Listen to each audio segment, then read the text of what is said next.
Hello friends, welcome to Dungeons & Dragonfly, where I adapt various characters for use in D&D. I'm Dragonfly9078, and today, to celebrate the 2-year anniversary of this series, I'll be building the entire Straw Hat crew from One Piece. This is going to be a long one, so maybe take a second to grab a drink or something. Quick disclaimer, One Piece is a very long series, and it's still ongoing as of the time of this script being written at the beginning of March. There will absolutely be spoilers in this video, but in an effort to avoid the newest spoilers, and because I finished the builds back around January or so, and I don't want to keep updating them, I am not taking into account anything that happened after around chapter 1035, which is to say around Zoro's fight with King in Wano. For the purposes of this video, I don't care about any new powers, any new feats, or even if Wano ends and we get both Carrot and Yamato as crewmates. If that does happen, I'll probably make new builds for them anyway, but they'll be separate from this video. This video is only covering Luffy through Jinbe up to around chapter 1035. Good? Good. Alright, onto the builds.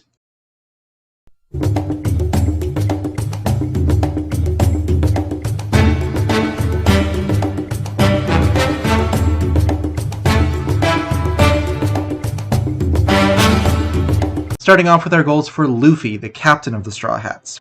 He's a rubber man, thanks to eating the gum-gum fruit, which he exploits in a variety of creative ways, including entering super modes by inflating his bones and muscles, or forcing his blood to pump super hard. But we do need to keep in mind that eating the fruit also took away his ability to swim forever, so we can't take anything that gives us a swimming speed.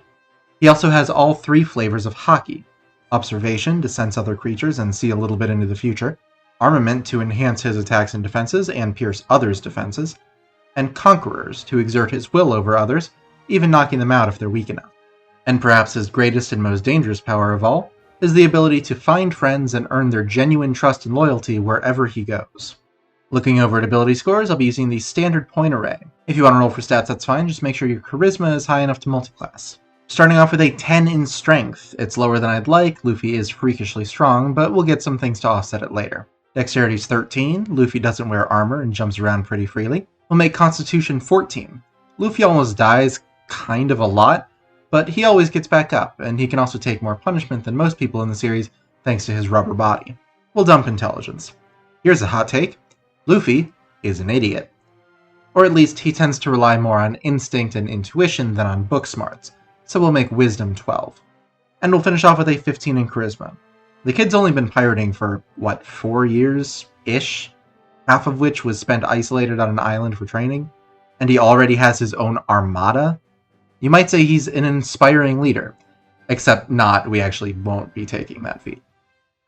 Now, Luffy's a human, and since he ate a devil fruit, he is variant enough for variant human, but we're not doing that. Buckle up, my dudes, some of the stuff in this video is gonna get semantic as fuck. Luffy is a bugbear. Both the race, and in terms of the actual definition of the word, which is a cause of obsessive fear, irritation, or loathing. Luffy is highly wanted by the world government, and is a rising threat to the Emperors of the Sea, so I think he qualifies. Bugbears the race get +2 strength and +1 dexterity, but we'll use the Tasha point reassignment rules to move that +1 to even out our charisma instead. We have 60 feet of dark vision, proficiency in stealth, and a powerful build, helping out our relatively low strength by counting as one size larger for determining our carrying capacity and how much we can push, drag, and lift. We have long, stretchy limbs, increasing our reach with melee attacks by 5 feet on our turn, and since we're a pirate, we can make a surprise attack once per combat. If we surprise a creature and hit it with an attack on our first turn, we deal an extra 2d6 damage to it. They really should have expected it though. Did they think they were fighting a saint?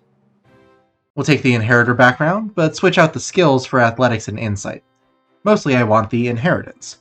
Whether we're talking about the Straw Hat or even the Will of D, whatever the hell that actually ends up being, it's definitely been passed down through the ages until it reached Luffy.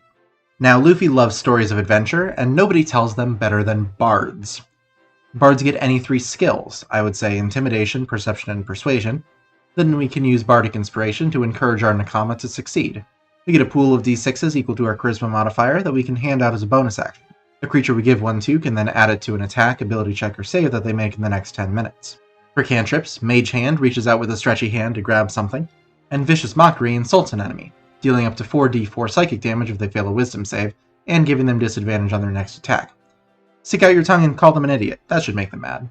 We'll grab Expeditious Retreat to get some speed. Featherfall to survive falls by inflating or, just bouncing off the ground. Animal Friendship to bond with Shoo Shoo. and Detect Magic for our first inklings of observation hockey. Luffy's a shonen protagonist with occasional flashes of genius, so Jack of all trades will make those slightly less occasional by making him a little bit better at the things he isn't good at. We can add half our proficiency bonus to any ability checks we make that don't include the full bonus. That'll also help us get better reaction time since it applies to our initiative. Song of Rest lets us sit down with a pirate bento or throw a party with our friends to celebrate the end of an arc, adding an extra d6 of healing to any of our allies who spend hit dice on a short rest. And Sense Emotion is more observation hockey, telling us the mood of any creature that we focus our attention on. We get 2 expertises at 3rd level, I'll say Athletics to compensate for our lower than is preferable strength score, and Insight to get solid instincts. For our Bard subclass, we'll go with the College of Eloquence, giving us a silver tongue, meaning that we can't roll lower than a 10 on any persuasion or deception checks that we make. Luffy's not the fanciest speaker, but he has a knack for saying things that cut through the BS and strike right at the heart of someone. That can make them friends, but it can also be unsettling to his enemies. So as a bonus action, we can expend a use of our Bardic Inspiration and subtract that result from the next saving throw that a creature of our choice makes. Our first 2nd level spell will keep the observation hockey sea train rolling with Detect Thoughts. Luffy can't actually read minds as far as I know, but the spell can also act as a creature detector, alerting you to the presence of thinking creatures within 30 feet. Maybe that's how he picked Mr. 3 out from all his clones on Little Garden. Level 4 is where we really start to dip into the rubber powers with Spell Sniper. That doubles our range with spells that require attack rolls, lets those spells ignore partial cover, and gives us one of those spells. In this case, Eldritch Blast. This is going to be our bread and butter Gum pistol. Yes, I could go through and give him unarmed strikes with a bunch of little things to increase his reach by 5 feet or whatever, but that would not be nearly stretchy enough. This is a punch that deals 1d10 force damage from up to 240 feet away thanks to the doubling from Spell Sniper, and by the end of the build will be a full-on Gum Gatling. It also has built-in armament hockey, since so few things resist force damage. Plus, as I'm sure you know, in the critically acclaimed dub of One Piece by respected media house 4Kids Entertainment, Gum Pistol was translated as Gum Blast, so really this had to happen. Anyway, we'll also pick up Hold Person to wrap up an enemy in our stretchy arms to deliver a powerful hit, assuming that they fail a wisdom save. And Blade Ward, a cantrip that uses our rubbery body to give us resistance to bludgeoning, piercing, and slashing damage for a round. At 5th level, our Bardic Inspiration dice bump up to D8s and refresh on any rest. And we can get Fast Friends, a 3rd level spell that charms a creature if they fail a wisdom save. While charmed, the creature will perform any services that we ask it to in a friendly manner, though it gets to repeat its save if the activity is harmful or isn't something it would normally do.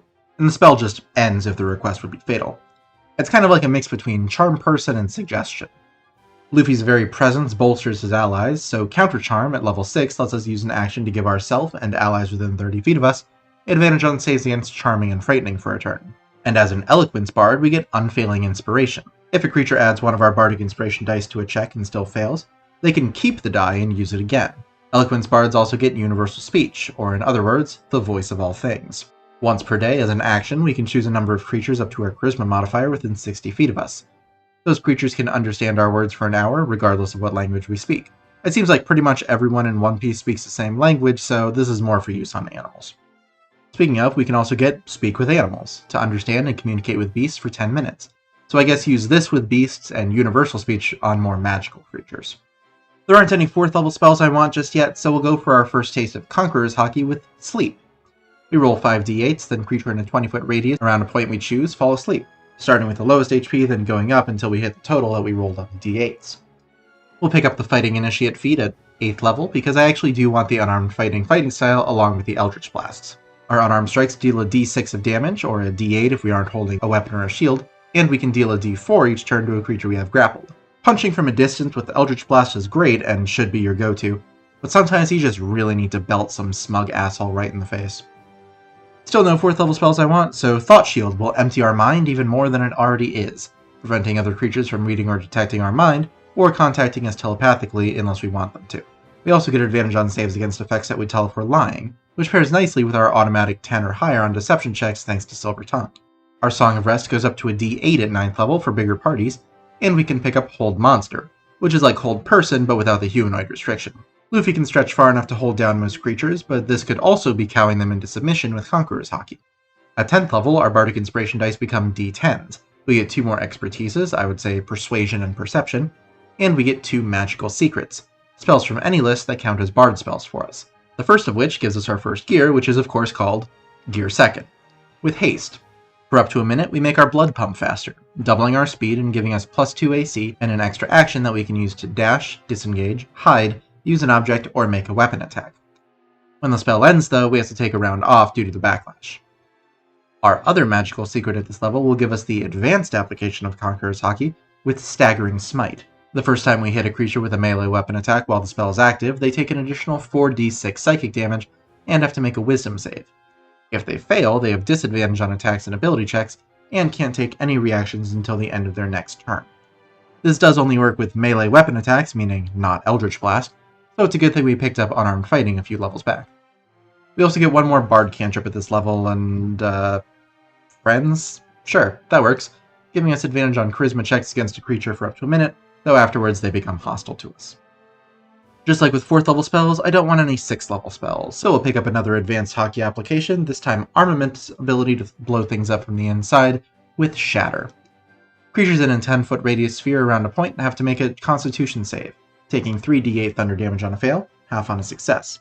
Inorganic creatures, like ones made of stone and metal, have disadvantage on their save, and non-magical objects take the full damage. At 12th level, we'll pick up the Charger feat.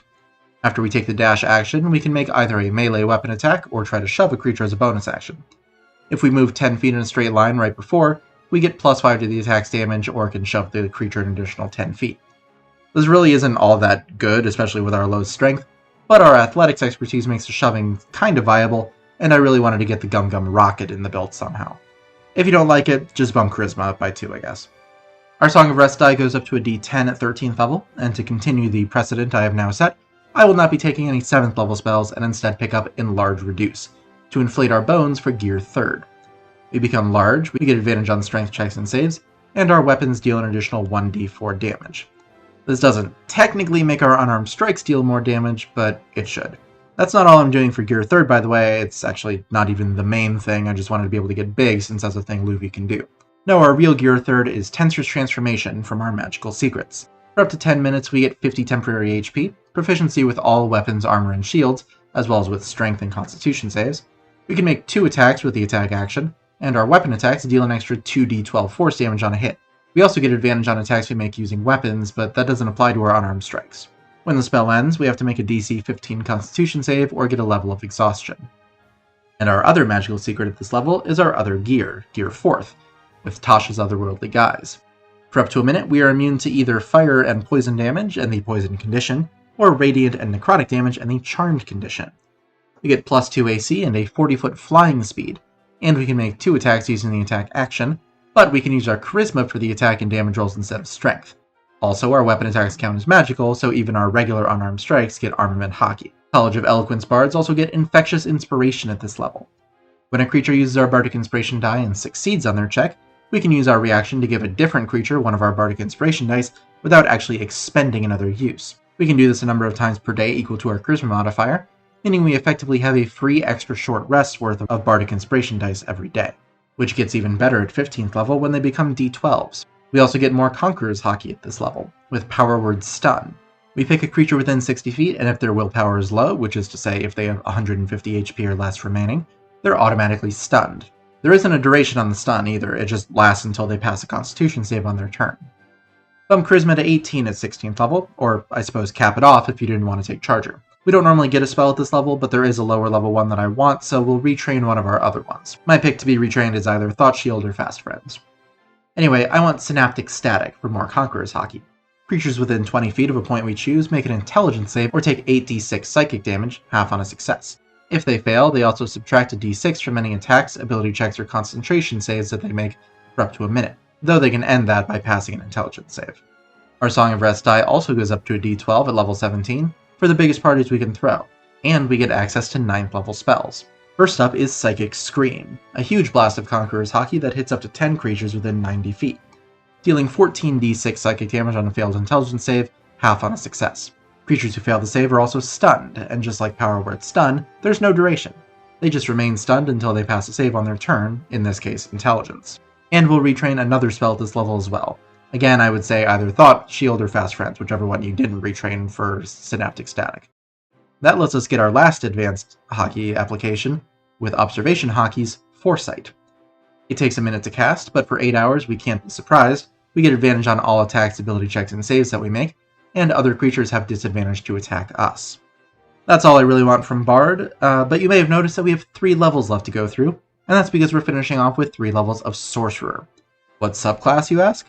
Why, Draconic Bloodline, of course. Luffy's father is Dragon, after all.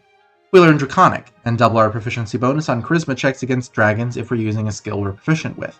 So hey, maybe that's why we can get Kaido to take us seriously. We have expertise in intimidation against him. We do pick a color of dragon to have as our ancestor, but we aren't going to get enough levels for it to actually matter. I took a quick look at the dragons and figured that gold is probably the most likely to be in support of the Revolutionary Army, so I went with that. Bonus, the element we'd have an affinity with if we went far enough is fire, so that works too, considering Ace.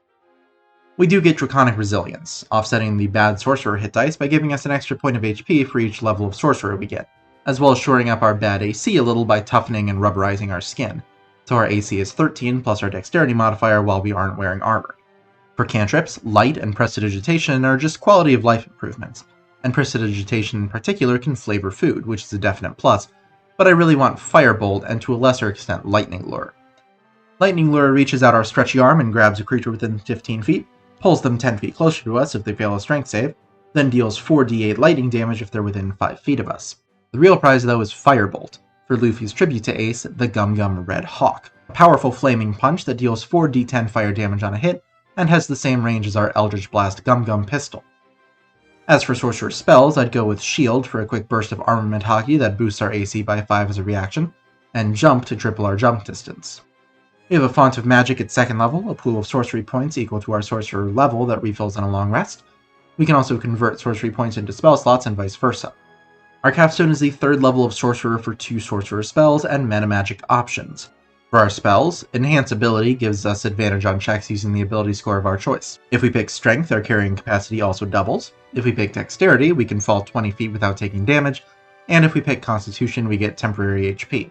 And Gust of Wind takes an enormous breath and blows outward in a 60-foot line that's 10 feet wide.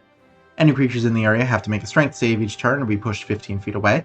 It costs 2 feet of movement for every foot a creature moves against the wind, and it'll blow away any gas or unprotected flames in the area. For Metamagic, Quicken spell gives us the full Gum Gum Gatling, by letting us spend 2 sorcery points to cast a spell that normally has a casting time of 1 action as a bonus action.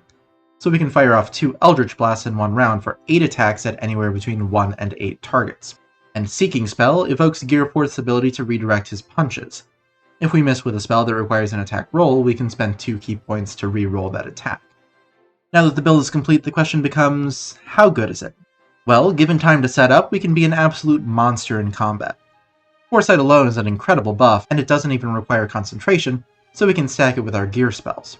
Plus we have access to a ton of powerful debuffs, like Stunning and Paralysis, to open our enemies up to attacks from us and our friends. And we're really good at helping those friends out as well, with D12s for our Bardic Inspiration dice, Unfailing Inspiration to make sure they aren't wasted, and Infectious Inspiration for even more uses. On the other hand, while we have a surplus of uses of Bardic Inspiration, we're extremely limited on sorcery points. We max out at 3, and both of our metamagics take 2. So if we want to keep throwing out Gum Gum Gatlings, we need to burn a bunch of spell slots to recharge our Font of Magic, and those can usually be used for better purposes. We also aren't that difficult to hit. Even with Foresight giving enemy attacks disadvantage, our AC is only 14, or 16 with Haste or Otherworldly Guise up. We do have Shield to boost it to 19 or 21, but again, that's burning through spell slots.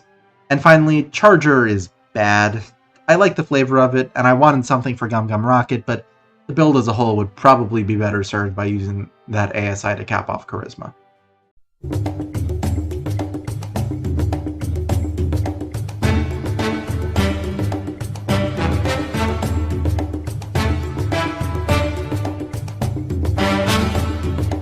Next up is Zoro, Luffy's right-hand man and effectively the first mate of the Straw Hat crew, though I don't think that's ever been his official rank. For goals, first of all we need to use 3 swords, 1 in each hand and 1 in the mouth. That's Zoro's signature style, so we can't have the build without it. We'll also pick out some of his techniques, like Flying Slashes and the 9-sword style Asura. And just like Luffy, Zoro has all 3 flavors of Haki, though he's less practiced with them than Luffy, especially with Conquerors. Looking over at ability scores, I'll be using the standard point array. If you want to roll for stats, that's fine, just make sure your Dexterity and Wisdom are high enough to multiclass. Starting off with a 14 in Strength, Zoro is explicitly called a Power-type swordsman, so we'll be using Strength for our attacks. Dexterity is 13, we're fast enough to deflect bullets, then Constitution is 15. Zoro is one of the most durable of the Straw Hats, even more so than Luffy in some respects, and in terms of these builds, he actually has the second highest HP. Intelligence is our dump stat, we don't need it for anything, and we believe that north is whatever direction is coldest. Wisdom is 12, we have good instincts and perception, but wisdom also governs survival, so we can't make it too high or we won't get lost. And we'll finish off with a 10 in charisma. Again, we need other things more, and we aren't exactly good at lying or persuading, though we are pretty good at being scary. One thing contributing to that, or maybe a consequence of that, kind of a chicken and the egg thing, is that Zoro is often compared to a monster or a demon in human form. So we won't make him a human, we'll make him a half-orc. That gives us +2 to our strength, and we'll move our other +1 to wisdom to meet our multiclassing requirements. We get 60 feet of dark vision, we're menacing, giving us proficiency in intimidation, and our attacks are savage, meaning we can add an extra die to the damage of our critical hits with our melee weapon attacks. Perhaps most in character for Zoro is Relentless Endurance, which lets us drop to 1 HP instead of 0 once per day, assuming of course that we aren't just killed outright. So if someone hits us with massive damage, we can just make it as if nothing happened.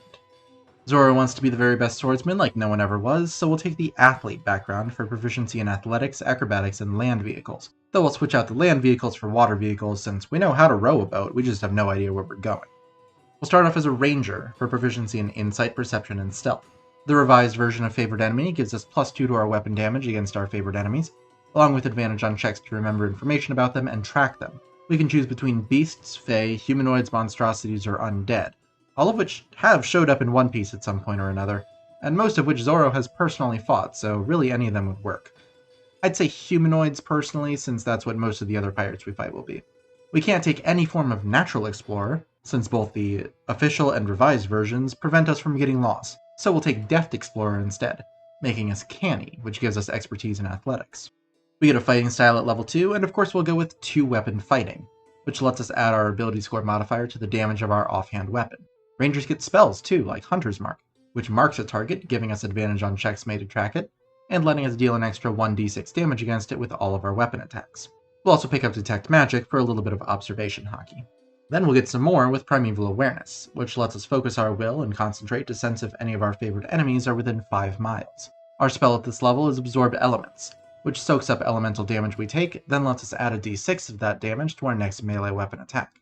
Now, most big-name characters in One Piece have some sort of epithet, and Zoro's is Pirate Hunter, so we'll make him a Hunter. As a Colossus Slayer, we can deal an extra 1d8 damage to a creature we hit with a weapon attack once per turn, if the creature has already taken some damage and is below its maximum HP. At 4th level, we get the Dual Wielder feat, letting us draw 2 weapons when we could normally only draw 1, giving us +1 AC when we're holding a weapon in each hand, and most importantly, letting us dual-wield weapons that aren't light, like our katanas, which I'm going to call longswords. Plus, we get extra attack at 5th level, letting us make 2 attacks instead of 1 with the attack action. It's not well defined which weapon you make those attacks with if you're 2-weapon fighting, so I see no problem with saying we're using 3 separate swords to make our 2 attacks for the attack action, along with our offhand attack with our bonus action. Personally, I think the offhand attack should be the sword in our mouth, since we tend not to use that one to attack quite as much, which we can imitate by using our bonus action for other things. We'll also pick up Enhance Ability, which gives us advantage on checks with the ability score of our choice. If we pick Strength, our carrying capacity also doubles. If we pick Dexterity, we can fall 20 feet without taking damage. And if we pick Constitution, we get 2d6 temporary HP. It's just like how it worked when we got it with Luffy. At 6th level, we can pick a Greater Favored Enemy, increasing our bonus damage to +4 for both favored enemy types, and giving us advantage on saves against spells and effects from our Greater Favored Enemy. My pick for the Greater Enemy is Dragons, thanks to how Zoro fared against Kaido. I mean, he didn't beat him, but he definitely made Kaido notice him, which is pretty impressive by itself. Our Deft Explorer also improves with Roving, increasing our speed by 5 feet and giving us a climbing and swimming speed. We don't have a Devil Fruit, so we need to be able to save those of our crew who do. From Hunter, we pick up Multi-Attack Defense. One of the trends for enemies that Zoro fights is excessive numbers of swords, like with Hachi and Kaku. With Multi-Attack Defense, whenever we're hit by an attack, we get +4 to our AC against further attacks from the same creature for the rest of the turn. And that stacks too, so if a creature hits us twice, we get +8 and so on. We're fleet of foot, letting us dash with our bonus action, and we'll pick up the Resilient feat for +1 to our Constitution and proficiency with Constitution saves. At 9th level, we get 2 3rd-level spells. Wind Wall will serve for our Dragon Twister, making a line of wind blowing upwards that we can shape however we choose as long as it's one continuous line on the ground. We can shape it into a line or a circle around ourselves, or even into a spiral. The line blocks gases, small flying creatures, and non-siege projectiles, and when it appears, any creatures in its area have to make a strength save or take 3d8 bludgeoning damage, half on a success. Our other spell at this level is Conjure Barrage, which is one of a vanishingly small number of spells that can deal slashing damage to use for our flying slashes. We throw a non-magical weapon and conjure a multitude of copies of that weapon, dealing 3d8 of that weapon's damage type to any creatures in a 60-foot cone who fail a dexterity save, half on a success. If you don't like the idea of throwing your sword, talk to your DM. See if they'll let you just swing it really hard to throw out slashing energy blades. At level 10, we get Nature's Veil, letting us move faster than the eye can see.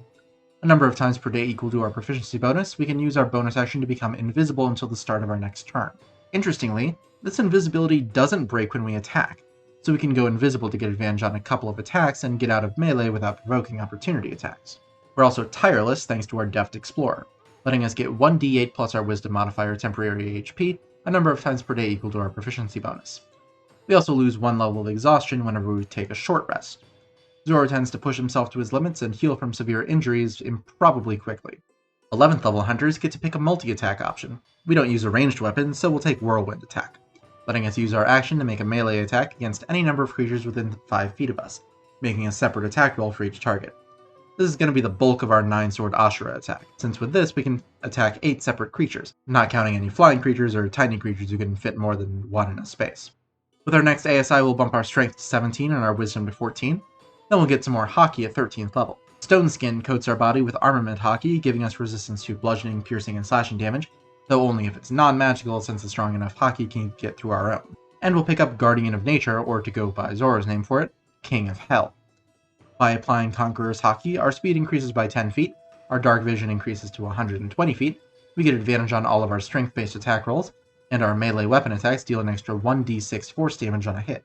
That's about all I want out of Rangers, so let's jump over to Monk. Zoro doesn't make a habit of wearing anything more protective than a Haramaki, so unarmored defense will make our AC 10 plus our dexterity and wisdom modifiers. We also learned martial arts, letting us use dexterity instead of strength for our unarmed strikes and monk weapons, use a d4 for their damage, and make an unarmed strike as a bonus action after taking the attack action using only monk weapons or unarmed strikes. Longswords aren't monk weapons, so this doesn't apply to us, though if we want to kick someone like the stupid cook does, it'll do more damage now.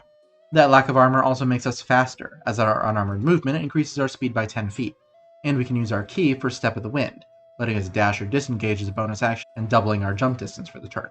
Alternatively, we can use Patient Defense to dodge as a bonus action, or Flurry of Blows to make 2 unarmed strikes as a bonus action after taking the attack action. So remember how just 2 levels ago I said that longswords don't count as monk weapons? Well, Kensei monks get to pick a type of melee weapon to count as monk weapons for them. So longswords it is. Still doesn't mean we really need much from martial arts, but at least the option is there. We get proficiency with Calligrapher's Tools, we can deal extra damage with ranged attacks using our Kensei weapons if we want to throw our sword for some reason, and if we make an unarmed strike using the attack action, we can use our sword to parry, increasing our AC by 2 until our next turn. Similarly, we can deflect missiles, reducing the damage of an incoming projectile by 1d10 plus our dexterity modifier and monk level as a reaction. Now Zoro can canonically cut cannonballs in half. Not sure this will reduce the damage quite that much, but it should work on bullets at least. And we can make a key-fueled attack. If we spend 1 or more key points as part of our action, we can make an attack with an unarmed strike or monk weapon as a bonus action. At 4th level, we'll round off our strength and dexterity to 18 and 14 respectively, and we can slow any falls we take, reducing any falling damage by 5 times our monk level. We don't get another extra attack at 5th level since we already have it from Ranger, but our martial arts die does go up to a d6, and we can make any melee weapon attack we hit with into a stunning strike, spending a key point to force the target to make a constitution save, stunning them for a turn on a fail. And now, at long last, we have our 9 attacks in a round. First, we'll use Whirlwind Attack while we're surrounded to get 8 attacks. Now, that's not the attack action, so we technically can't use 2 weapon fighting, the Unarmed Strike from Martial Arts, or Flurry of Blows. And the last 2 don't work anyway since they're unarmed and we need another sword attack. So we make one of the Whirlwind attacks into a Stunning Strike, and we've suddenly spent a key point as part of our action. Meaning we can make an unarmed strike or attack with a monk weapon as a bonus action thanks to key-fueled attack. And thanks to Kensei, our longswords qualify as monk weapons. Bam! 9 attacks with a sword in 1 round. Is it situational? Yes, but how often does Zoro actually use Ashura style? Are there easier ways to get 9 sword attacks in a round? Also yes, but how many of them also allow for flying slashes? I rest my case. Got a bit carried away there, sorry. 6th level of monk, right. Our unarmored movement increases to plus 15 feet. Our unarmed strikes and Kensei weapons count as magical as we coat them in armament hockey, and once per turn when we hit with a Kensei weapon, we can spend a key point to deal an extra d6 of damage. Our capstone is the 7th level of Monk for Evasion and Stillness of Mind. Evasion means that when we make a dexterity save, we take no damage on a success and half on a fail, rather than half on a success and full on a fail. 10 to 1 we'll have to fight Fujitora at some point, and that dude drops meteors. What kind of save does Meteor Swarm call for? That's right, dexterity. And Stillness of Mind lets us use an action to end one effect of charming or frightening that we're under. Zoro has always been one of the more level-headed members of the crew, particularly among the younger members being much less naive and gullible than, say, Luffy and Chopper, much less prone to terror than Usopp or Nami, and at least marginally less hot-headed than Sanji. Now that the build is complete, the question becomes, how good is it? Well, we're doing very consistent damage, with ways to stack damage dice on top of our multitude of attacks. Colossus Slayer, Death Strike, Guardian of Nature all add additional dice, and we have multiple ways to give our attacks advantage. All of our attacks are magical too, so no pesky Logias are just going to phase around our swords. We're also very mobile. Between Unarmored Defense and Deft Explorer, we have 50 feet of movement speed, which can also be used to swim or climb, plus Fleet of Foot and Step of the Wind to dash with our bonus action, for a total of up to 150 feet in a turn if we double dash. And we're durable as hell. With the second highest HP among the crew, 3 saving throw proficiencies, one of which is Dexterity, which goes well with our evasion, and 6d8 plus 12 temporary HP per day thanks to Deft Explorer. Plus, if we ever do die, we can just say, nah, I dropped to 1 instead, because we're a half-orc. On the other hand, that huge durability won't do us much good if we're slapped with a Feeble Mind or a Banishment, thanks to our intelligence and charisma being terrible. Our AC is also lower than I'd prefer, capping out at 15 most of the time thanks to Unarmored Defense and Dual Wielder. We can boost it through Agile Parry and Multi-Attack Defense, but again, those are situational. And speaking of situational, Whirlwind Attack. I went into it a little bit during the build, but it really is an extremely situational way to get Ashura style. Hell, just being a 20th level Samurai Fighter does it. 4 attacks in a round, Action Surge gets you to 8, then either Fighting Spirit as a bonus action and drop advantage on 1 attack to get a 9th, or just use the bonus action for 2-weapon fighting and there you go. That also has the advantage of being able to use all of your attacks on a single target, which is the other major disadvantage of using Whirlwind Attack. But ultimately, I still prefer my way because it lets us get a bunch of other stuff that going pure fighter would not give us access to.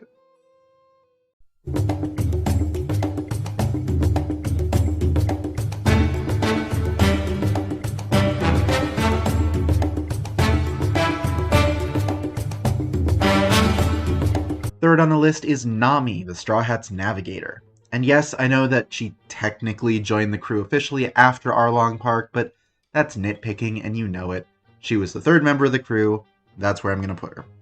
For goals, we're the Navigator, so we need to be good at navigation and cartography. We need to know where we're going and draw maps to get others there safely.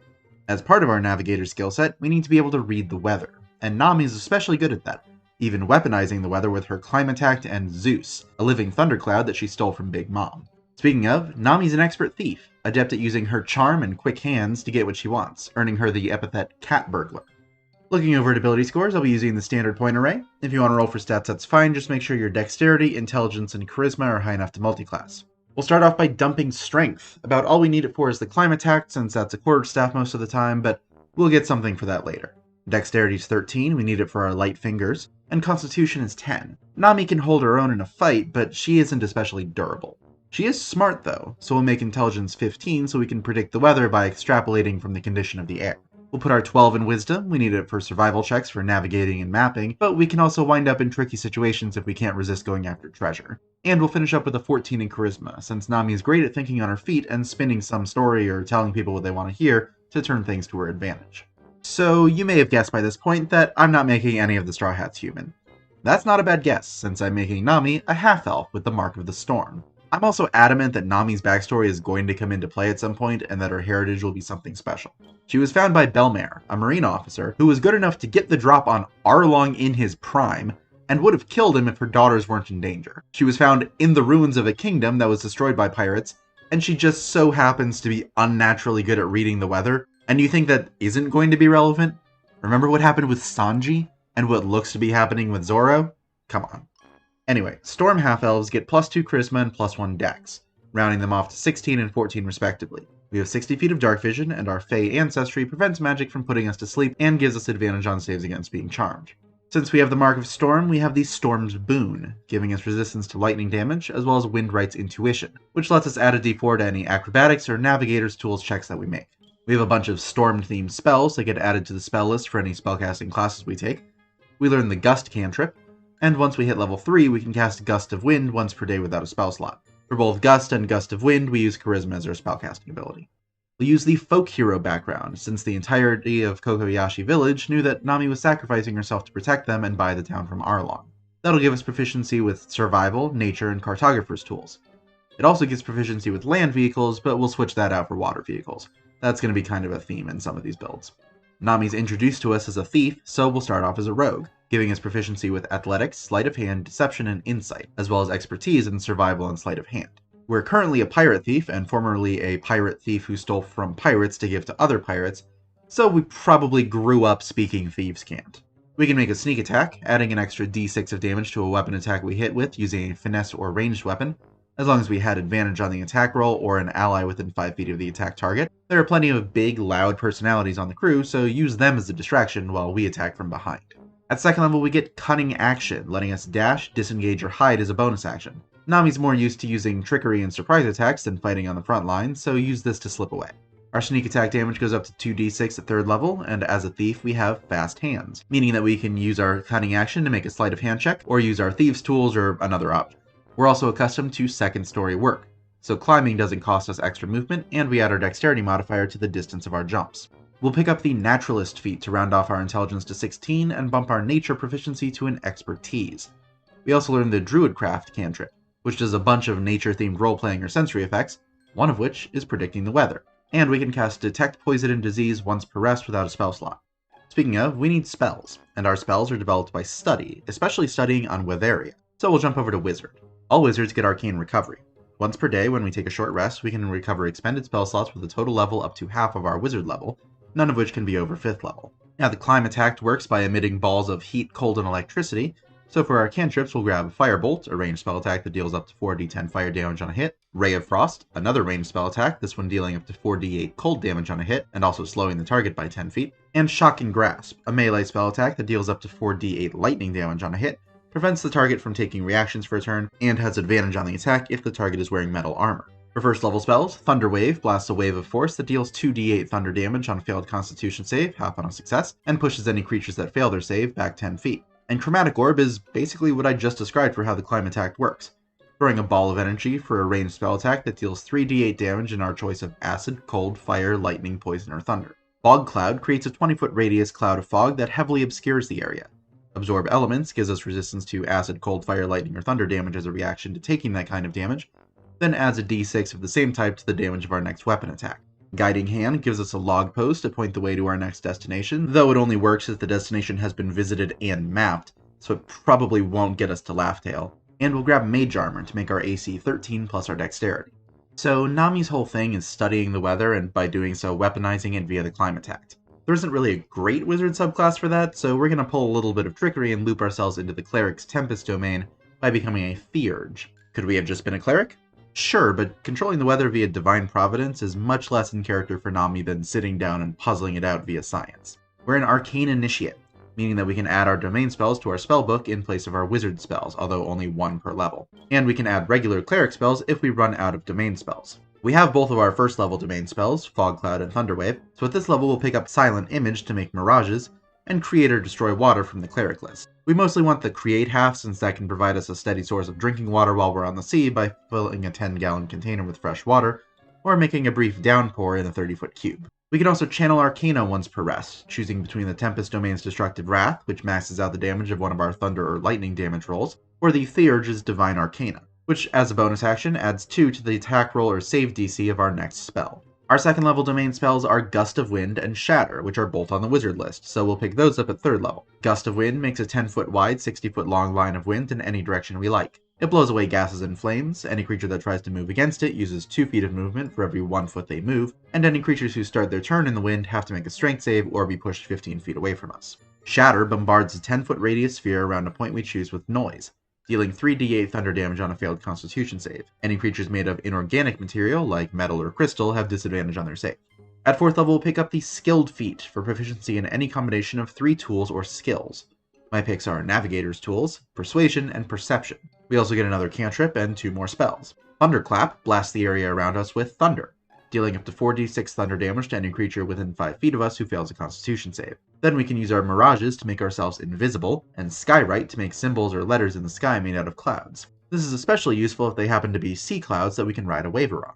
Our 3rd level domain spells are Sleet Storm, which is on the wizard list, and Call Lightning, which is not. Sleet Storm is an incredible debuff spell that does pretty much everything except damage. We create a 20-foot tall, 40-foot radius cylinder of freezing rain that puts out any fires, heavily obscures the area, and coats the ground in ice, making it difficult terrain. Any creature who starts their turn in the area or who moves into it has to make a dexterity save to avoid falling prone, and any creature concentrating on a spell in the area has to make a Constitution save against our spell save DC at the start of their turn or lose concentration.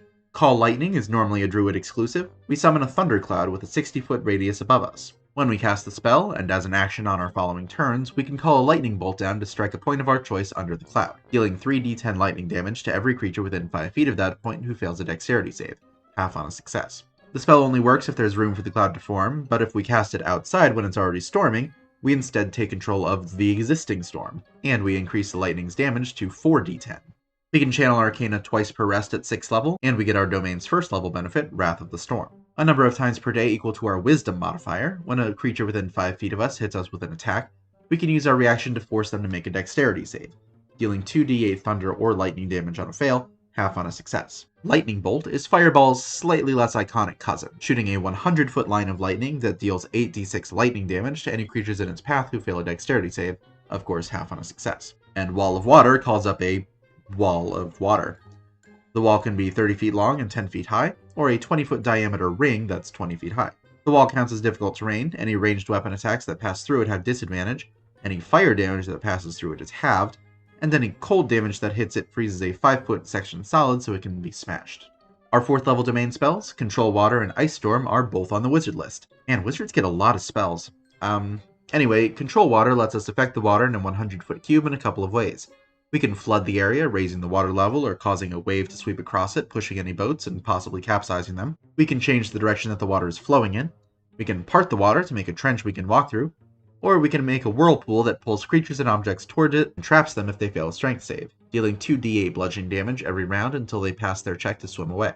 Ice Storm bombards a 20-foot radius, 40-foot high cylinder with hail, making the area difficult terrain and dealing 2d8 bludgeoning and 4d6 cold damage to any creatures in the area who fail a dexterity save.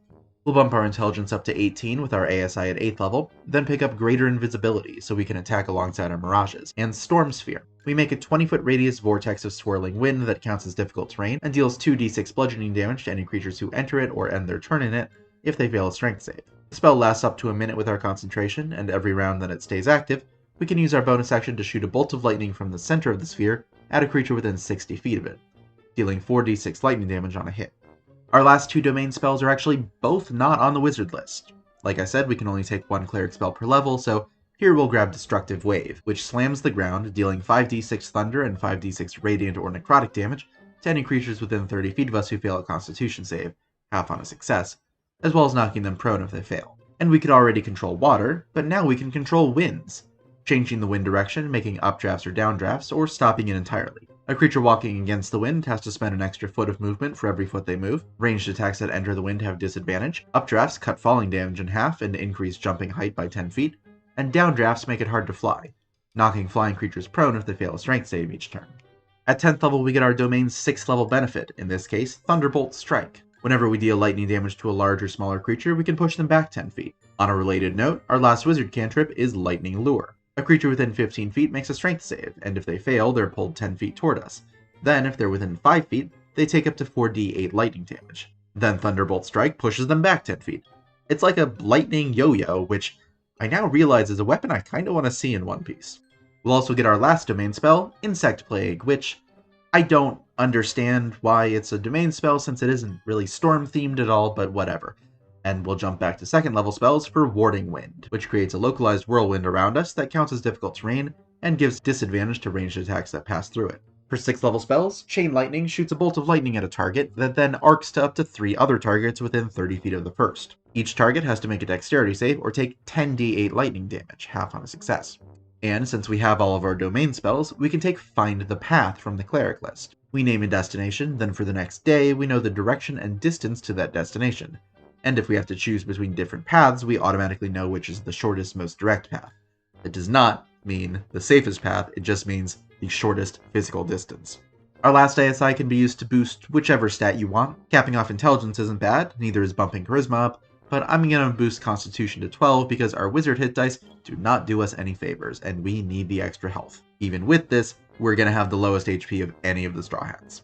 I don't really want any more 6th level spells, so we'll go a little bit lower and pick up Flaming Sphere for a controllable ball of fire that we can ram into creatures. Any creatures it hits or who start their turn next to the ball make a dexterity save or take 2d6 fire damage. We can also grab Wind Wall from the spells we get from the Mark of the Storm. Just like with Zoro, we can make a 50-foot long line of wind that blows directly upwards, shaped in any way we like as long as it's one continuous line. Ordinary projectiles that fly through it automatically miss, gases and small flying creatures can't pass through it, and any creatures in the area when it appears have to make a strength save or take 3d8 bludgeoning damage. For 7th level spells, Whirlwind summons a 30-foot high tornado that sweeps up any medium or smaller objects it passes over. Any creature who enters the whirlwind has to make a dexterity save, taking 10d6 bludgeoning damage on a fail, and if they're large or smaller, getting trapped in the vortex. They're restrained and get carried higher every turn until either the spell ends, or they pass a strength or dexterity check, in which case they get flung away and probably take fall damage. And while this isn't actually a 7th level spell, we'll grab Conjure Elemental to get our semi-faithful friend Zeus. If we cast it using a 7th level spell slot, we can conjure the CR7 Flux Charger. The whole stat block is in the Guildmaster's Guide to Ravnica, so I won't get into it here, but it's a large elemental with a 60-foot flying speed that can shoot lightning and amplify the damage of our own lightning spells. So, funny story, Zeus actually got fused with our Climatact, turning it into a shape-shifting sentient weapon. So we're going to finish off with a couple of levels of Hexblade Warlock. We're a Hex Warrior, giving us proficiency with medium armor, shields, and martial weapons, and letting us use our charisma for the attack and damage rolls of a weapon we're proficient with that isn't two-handed, like, say, a quarterstaff. We can also use the Hexblade's Curse. Once per rest, we can curse a creature as a bonus action. For the next minute, we deal extra damage to them equal to our proficiency bonus. Our attacks against them crit on a 19 or on a 20, and if they die, we regain HP equal to our charisma modifier plus our warlock level. And of course, warlock is a spellcasting class, so we get even more spells, great. Minor Illusion casts a small mirage, and Booming Blade makes an attack with our weapon, dealing an extra 3d8 thunder damage on a hit. Then if the attack target willingly moves at least 5 feet before our next turn, they take another 4d8 thunder damage. Featherfall slows us and up to 5 friends down so we don't take falling damage, and Armor of Agathis coats us in ice, giving us 5 temporary HP per level of the spell slot we used. As long as we have any of the temp HP remaining, any creature that hits us with a melee attack takes cold damage equal to the total amount of temp HP that the spell gave us, regardless of how much is left. Our first Eldritch Invocation will be Eldritch Mind, giving us advantage on concentration saves, and we can pick up Witch Bolt to fire a bolt of lightning at a target, dealing 1d12 damage on a hit. The bolt stays for up to a minute, or until the target is more than 30 feet away from us, and we can use our action each turn to deal another 1d12 lightning damage to them, with no attack roll required. Our capstone is the 3rd level of Warlock for the Pact of the Blade. Zeus can shapeshift our Climatact at will, so we can use this to summon any kind of melee weapon we want into our hand as an action. Plus, thanks to Hex Warrior, any weapon we summon with this can use our Charisma instead of Strength or Dexterity. Then we'll grab Improved Pact Weapon to make our Pact weapons into +1 magical weapons that can be used as our spellcasting focus, and Mirror Image to summon up our Fata Morgana, a group of illusory duplicates that can take hits for us. While we have any duplicates left, if a creature attacks us, we roll a d20 to see if it hits a duplicate. If we have 3 left, we have to roll at least a 6, if we have 2, we need to roll an 8, and if we have 1, we need to roll an 11. So now that the build is complete, the question becomes, how good is it? Well, we have a bunch of big AoE spells and a variety of damage types to take care of the lesser crew members while the stronger Straw Hats go after the officers. That's not to say we can't hold our own against single enemies, though. We have more than enough trickery like invisibility and mirror image to cause trouble, along with our Hexblade's Curse doubling our crit range to increase the chance of landing a sneak attack crit, and a friendly elemental to gang up on the enemy with. And of course, we're an excellent navigator, with proficiency with both navigators and cartographers tools, expertise in survival, and spells like Guiding Hand and Find the Path to get us where we want to go. On the other hand, we're very squishy thanks to our high number of wizard hit dice. Nami has the least HP of these builds, sitting around 101, and our 15 AC really doesn't help with that. We've also got low strength. We do have proficiency in athletics, but if we need to make a strength save, we're pretty much out of luck. Really though, I'd say that Nami doesn't have all that much that's outstanding about her, but she also doesn't have too much that's a blatant weakness. She's a good all-rounder with some great AoE potential, she just gets outshone by the other crew members.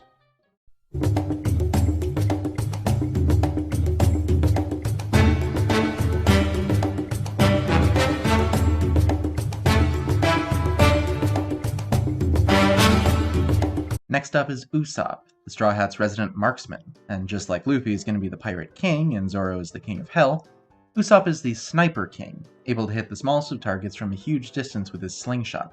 Similar to Nami, at least so far, I'm holding on to my theory that her family is going to be special in some way, Usopp doesn't really have powers of his own, and he compensates with technology. So we need to make special ammo, including our plant-based pop greens, as well as items for other crew members to use. And finally, Usopp is one of the weakest members of the crew, and he knows it, so he's developed a fighting style that makes him an extremely tricky opponent, with bluffs, scare tactics, and hit-and-run tactics. Looking over at ability scores, I'll be using the standard point array. If you want to roll for stats, that's fine, just make sure your dexterity, intelligence, wisdom, and charisma are high enough to multiclass. This one gets a little bit complex. Starting off by dumping strength and maxing out dexterity. Usopp fights from a distance using ranged weapons, this should be fairly self-explanatory.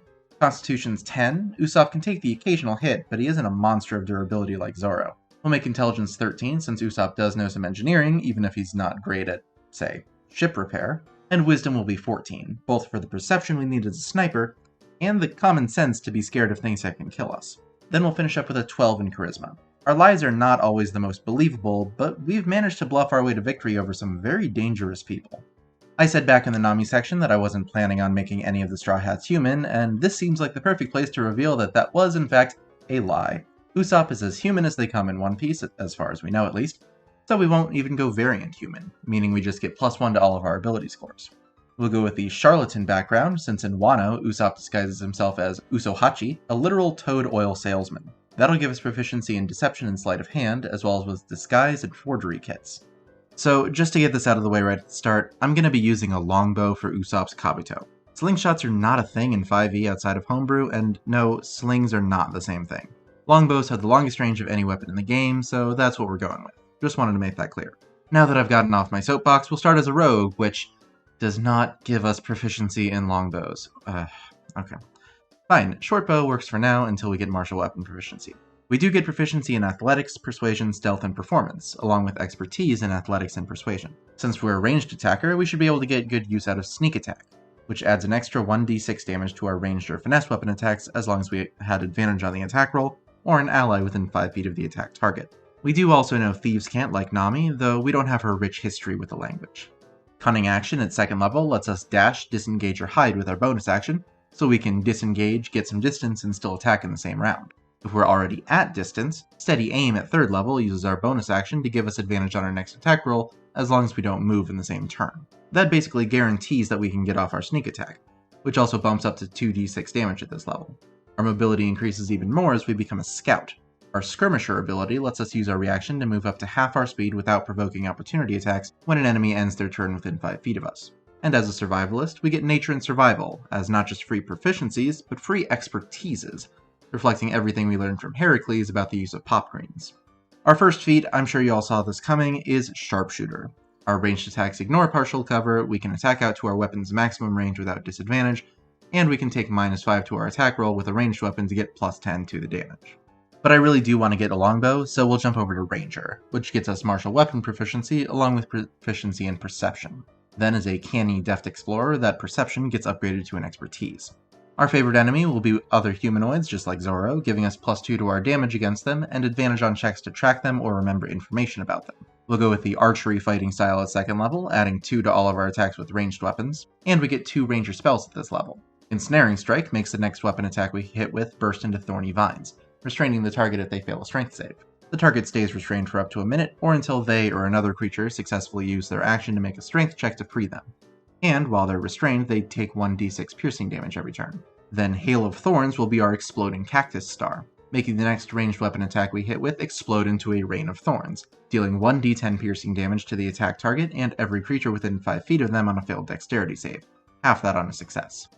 That's all I really wanted from Ranger, so now we'll switch gears to Artificer for magical tinkering, the ability to put minor magical effects into tiny non-magical objects. We can make them glow, play a message, display an image, emit a smell, sensory stuff like that. It's basically a bunch of little trickery we can do with dials. The real gem at this level is access to Artificer spells. We get 2 cantrips, I'll say Mending to fix small objects, and Light to make a work light. But beyond that, we can prepare any spells from the Artificer list. This is just a small selection because I don't want to go through every first level Artificer spell, but Featherfall cushions our falls to keep us from taking damage. Longstrider increases our speed by 10 feet to run away faster. Grease and Snare both set up traps that we can lure enemies into while running away to turn the tables on them. Disguise Self calls up our good friend Sogeking to enter the fray in our place. And Arcane Weapon adds elemental damage to our weapon. Until the spell ends, we deal an additional 1d6 damage of our choice of acid, cold, fire, lightning, poison, or thunder with each hit, and we can change the damage type as a bonus action. At second level, we get infusions to enhance our own abilities or to give to our friends. We know 4 infusions and can have 2 active at any given time. The Repeating Shot makes our weapon into a +1 magic weapon that creates its own ammunition, effectively giving us infinite ammo. And Walloping Ammunition is a special kind of ammo that forces a creature it hits to make a DC 10 strength save or be knocked prone.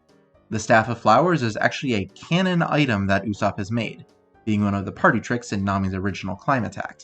The staff has 10 charges and regains 1d6 plus 4 charges daily. As an action, the holder can expend a charge to make a flower sprout from a patch of dirt within 5 feet, or from the staff itself. And most importantly of all, we can make a Cloak of Billowing, a cloak that we can use a bonus action to make billow dramatically. Absolutely essential. Moving on now to Fighter, we get another fighting style, and since we can't pick up archery again, we'll take close quarter shooting. We get another +1 to our ranged attacks. Our ranged attacks ignore partial cover against targets within 30 feet of us, and we no longer have disadvantage for making ranged attacks while within 5 feet of an enemy. Interestingly, the way this is worded, all of that applies not only to ranged weapon attacks, but to all ranged attacks, including spells. Of course, we don't presently have any ranged attack spells, but spoilers, that's gonna change. We also get Second Wind, letting us heal ourselves for 1d10 plus our fighter level once per rest as a bonus action. Second level fighters get Action Surge, letting us take a second action on our turn once per rest. Odds are it's going to be another attack, but hey, with that extra 10 damage from Sharpshooter, that's not too shabby. At third level, we'll become a Battle Master, giving us proficiency with Alchemist Supply so we can mix up our own special bullets, and a pool of Superiority Dice, 4 d8s that refresh on any rest that we can expend to fuel any of our 3 maneuvers. Precision Attack is pretty simple, it just adds a Superiority Die to a weapon attack to improve the chances of landing a hit. Distracting Strike adds the Superiority Die to an attack's damage, then opens the creature we hit up to an attack for our friends, giving the next attack that a creature other than us makes against that target advantage. And we'll round it off with Rally, to call out to our teammates, shoring up their will to fight. As a bonus action, we choose a friendly creature who can see or hear us, and give them temporary HP equal to our Charisma modifier, plus whatever we roll on our Superiority Die. The Silver-Tongued feat at 4th level will round off our Charisma to 14 and upgrade our Deception proficiency to an Expertise. Also, when we take the attack action, we can try to deceive an enemy by replacing one of our attacks with a Deception check against the insight of a humanoid within 30 feet. If we succeed, until the end of our next turn, our movement doesn't provoke opportunity attacks from that creature, and we have advantage on attack rolls against that creature. Call out an Usopp Rubber Band of Doom and make them flinch to give yourself an opening to get away, or just get a hit in.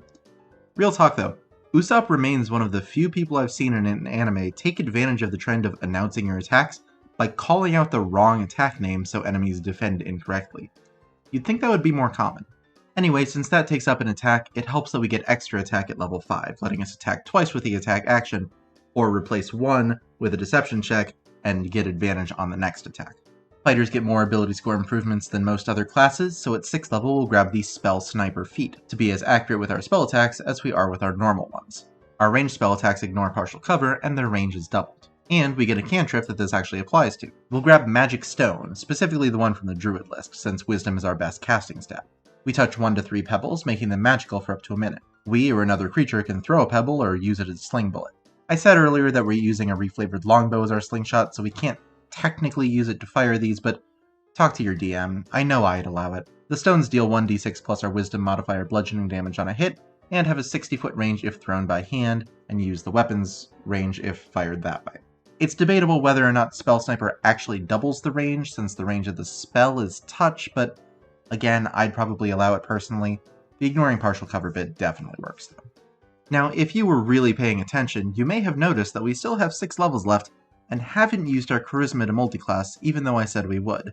Well, hold on to your socks, y'all. We're jumping over to Sorcerer, making this officially the first 5-class build on the channel. Not gonna lie, when I first considered making Usopp a Sorcerer, I was really tempted to make him a Divine Soul Sorcerer because of the whole God Usopp thing, but then I realized that Giant Soul exists and actually fits Usopp's character a lot better. We have Jotun Resilience, softening the blow of our Sorcerer hit dice by giving us an extra 1 HP for each Sorcerer level we take, and we choose a type of Giant to emulate with Mark of the Ordning. For now, that just gives us a few extra spells, so we'll go with Stone Giant, since, that has the spells that I want. Resistance is a cantrip that adds a d4 to a saving throw that we or an ally make, and Entangle uses pop greens to grow a patch of grass or vines that ensnare enemies. The ground in a 20-foot square becomes difficult terrain, and any creatures in the area when we cast the spell have to make a strength save or be restrained until the spell ends, or they break free with a strength check. We'll pick up Firebolt for our Flame Star, shooting a ranged spell attack that deals up to 4d10 fire damage on a hit, along with Dancing Lights to send up a signal flare with the Red Serpent Star. Prestidigitation gives us a bunch of minor effects, all role-playing or sensory stuff, and Shocking Grasp because Usopp seems like the kind of guy who would weaponize a Joy Buzzer. For non-cantrips, we'll take Fog Cloud for a Smoke Star, and Sleep for a pop green that releases sleeping gas. Up to 5d8 HP worth of creatures within a 20-foot radius around a point we choose fall asleep, starting with the one with the lowest HP and working up until we hit that total.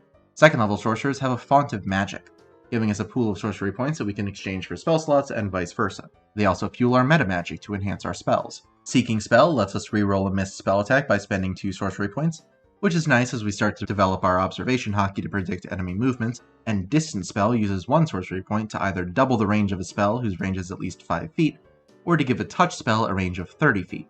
Combined with Spell Sniper, that means we can Shocking Grasp from up to 60 feet away, and Firebolt from up to 480 feet away. For second level spells, Pyrotechnics uses the Firework Flowers to blind enemies for a turn if they fail a Constitution save, or works as another Smoke Star, making a 20-foot radius cloud of smoke that lasts for a minute without concentration. And our Mark of the Ordning gives us Spike Growth for our Bamboo Javelin pop green. The ground in a 20-foot radius around a point we choose sprouts spikes and thorns, becoming difficult terrain and dealing 2d4 piercing damage to creatures in the area for every 5 feet they move. We'll use our last ASI to round off our Constitution and Wisdom to 12 and 16 respectively, take the Message cantrip for a baby transponder snail, and most importantly, we get another member of the crew with Find Vehicle. Thanks to our multiclassing, we can cast it as a 3rd level spell to get a non-military water vehicle, the Going Merry. And don't you dare say Mary isn't a member of the crew. You know you cried at the funeral scene. For 3rd level spells, Stinking Cloud summons a Rafflesia flower to create a 20-foot radius cloud of noxious gas. Any creature who starts their turn in the area has to make a Constitution save or spend their whole turn coughing and retching. And Fireball is our Firebird Star, shooting a glowing bead that explodes into a 20-foot radius fireball, dealing 8d6 fire damage to any creatures in the area who fail a dexterity save, half on a success.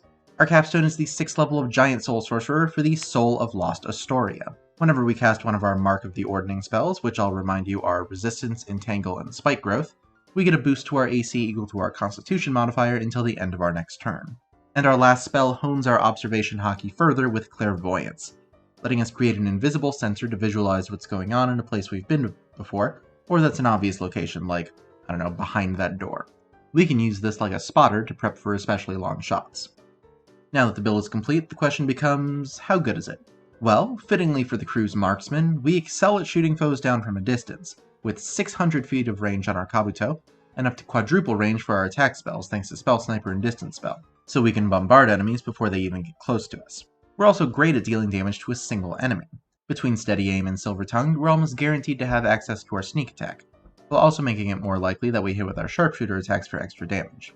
And if an enemy actually makes it into melee range with us, we can get away by disengaging or using our Skirmisher or Silver Tongue, then bog them down with debilitating effects like Entangle and Stinking Cloud. On the other hand, as a sniper, we're lacking a bit in the defense category, with only 13 AC and not much more HP than Nami, so while we can disengage easily to avoid opportunity attacks, we can still go down to an enemy's normal attacks. And despite the style points, so much multiclassing isn't great for us. First of all, it spreads out our ability scores so none of them really shine, leading to lower skills, weaker attacks, and worse saves. And secondly, it prevents us from going too deep into any given class. We don't have more than 6 levels in any of our 5 classes, so we miss out on some very powerful abilities we could have gotten at higher levels. Hell, even our sneak attack is only 2d6 extra damage.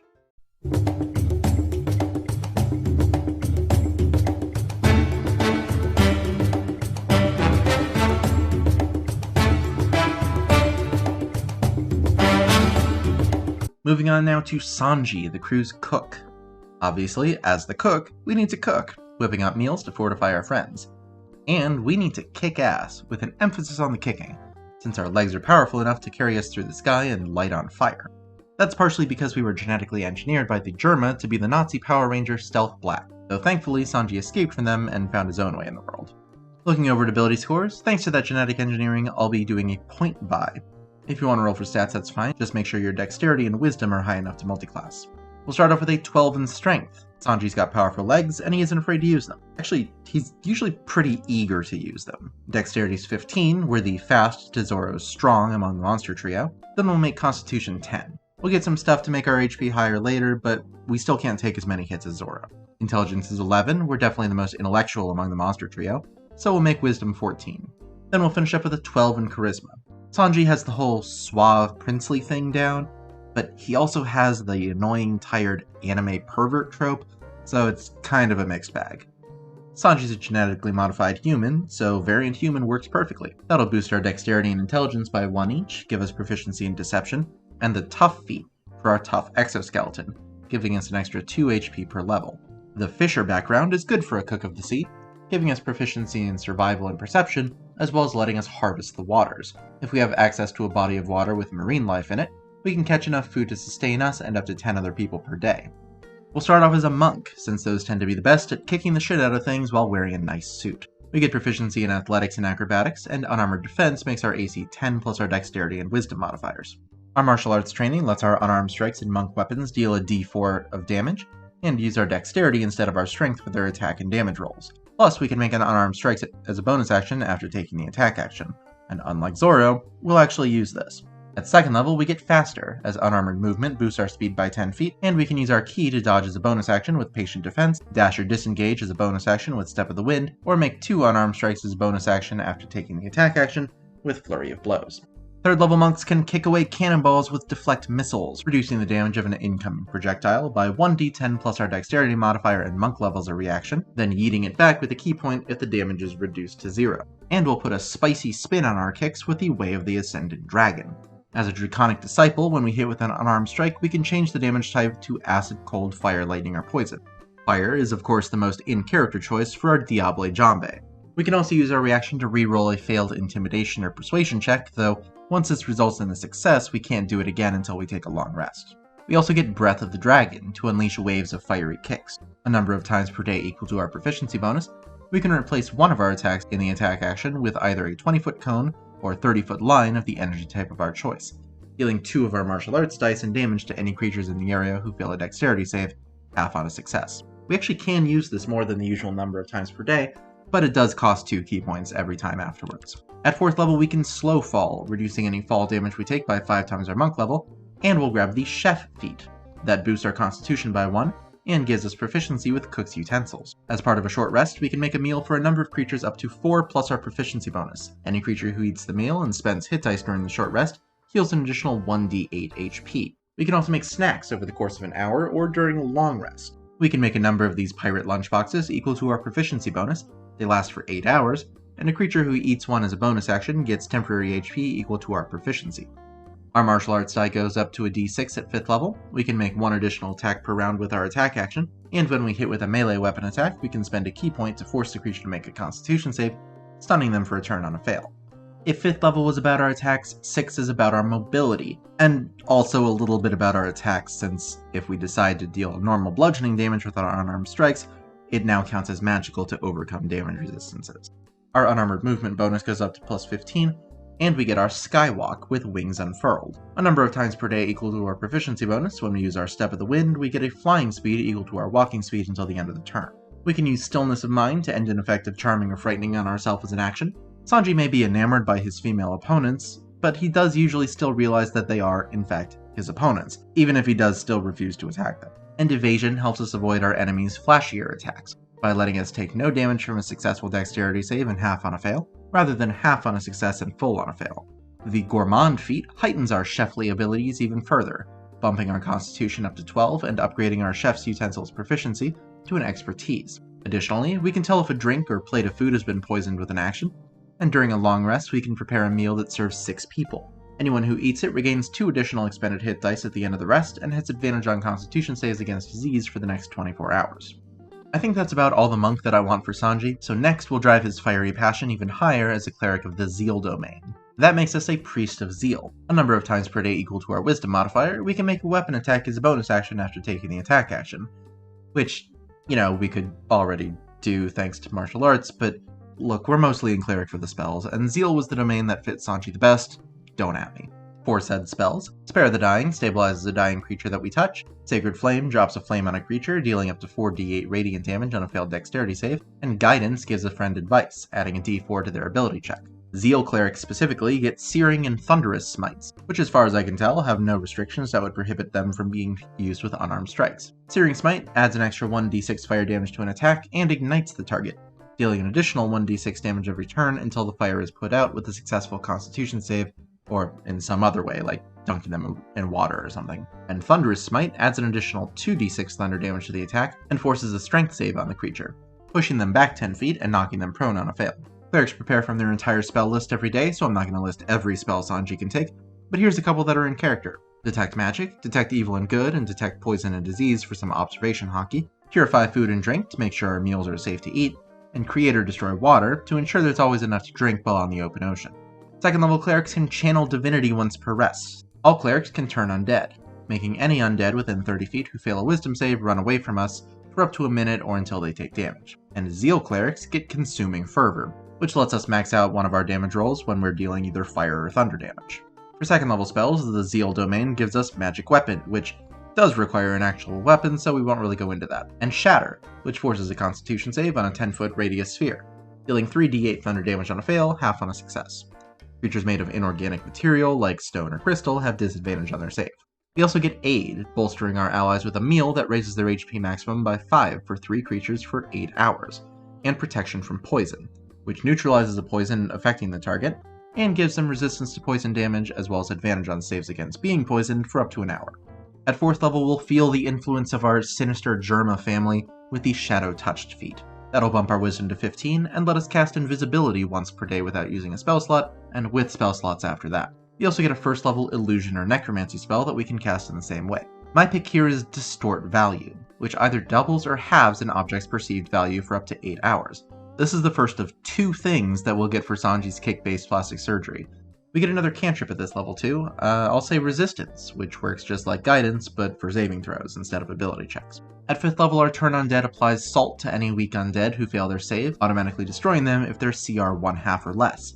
And we get 3rd level spells. Our domain spells are Fireball, a 20-foot radius sphere of fire that deals 8d6 damage on a failed dexterity save, half on a success, and Haste, which doubles our movement speed, gives us advantage on dexterity saves, boosts our AC by 2, and gives us an additional attack on our turn that we can use to dash, disengage, use an object, or make a weapon attack. Though after the spell ends, we have to take a turn off. We also have access to Create Food and Water, conjuring enough food to feed up to 15 humanoids or 1 Luffy for a day. The food is bland, but we do have the chef skills to spice it up if we have, spices. We'll also grab Bestow Curse for our other version of our plastic surgery. We touch a creature and curse them if they fail a wisdom save. The spell description lists a couple of options and says the DM can approve other options as long as they aren't more powerful than the options listed. One of the options is disadvantage on checks and saves using the ability score of our choice, so I think giving advantage instead to, say, Charisma shouldn't be out of the reach of the spell. It lasts for differing amounts of time depending on the level of the spell slot we use to cast it, and unfortunately we won't be able to make it permanent since we aren't getting 9th level spell slots, but oh well. 6th level clerics can channel divinity twice per rest, and 6th level Zeal clerics get Resounding Strike. Whenever we deal thunder damage to a large or smaller creature, we can push it up to 10 feet away. At 7th level, we can engulf ourselves in our flames of passion with Fire Shield, giving us resistance to cold damage and dealing 2d8 fire damage to any creature within 5 feet who hit us with a melee attack. We also have access to Freedom of Movement, letting us ignore difficult terrain, as well as magical effects that would paralyze or restrain us, or reduce our speed, as well as letting us escape non-magical restraints by spending 5 feet of movement. Most importantly, our movement and attacks aren't hindered by being underwater, so now we have our Blue Walk as well to run underwater at full speed. Next we'll pick up the Athlete feat, boosting our dexterity by 1, letting us stand from prone with only 5 feet of movement rather than half of our speed, giving us a climbing speed, and letting us make a jump with only 5 feet of run-up rather than 10. The standing from prone is really the main benefit to us.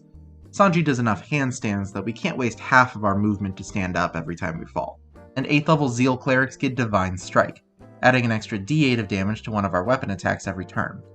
This is especially good for us since our weapon attacks can deal fire damage, and can therefore be maxed out with Consuming Fervor.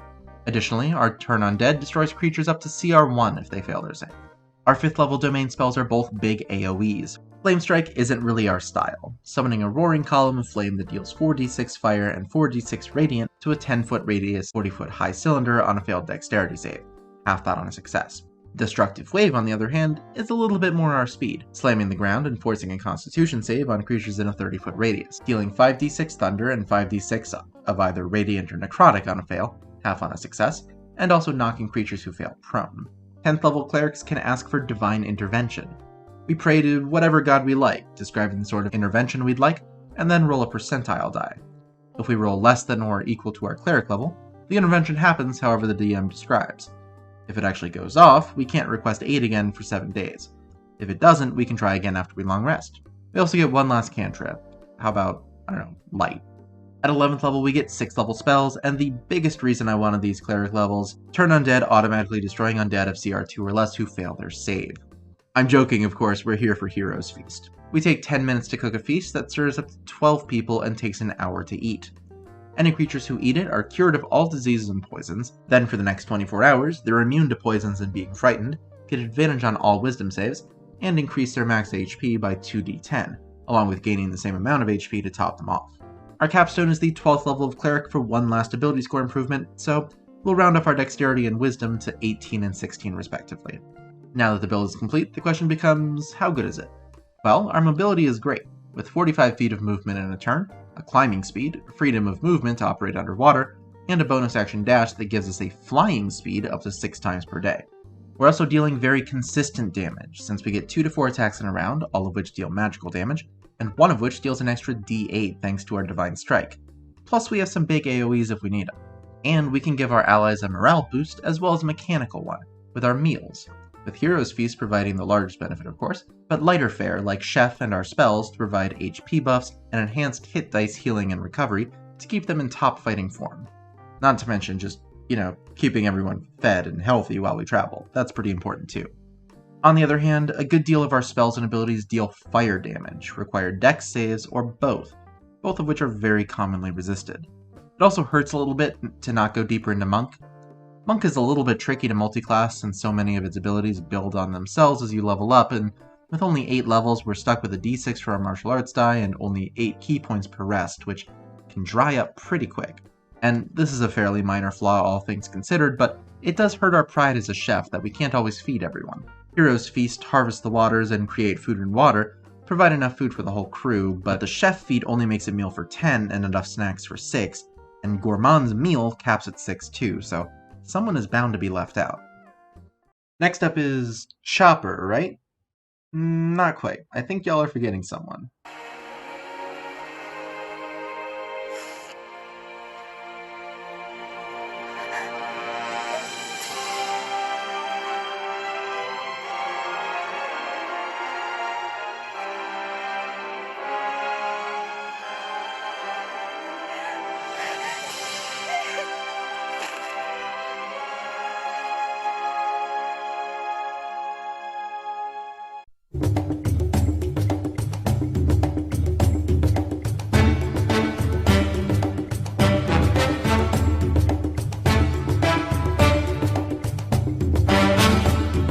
How could we possibly build all of the Straw Hats without Best Princess?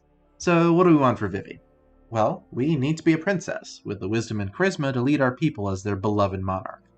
We also need to go undercover in a criminal syndicate, rise through the ranks, and get out with nobody the wiser about our less than legal activity, so we can continue in our aforementioned beloved monarch activities.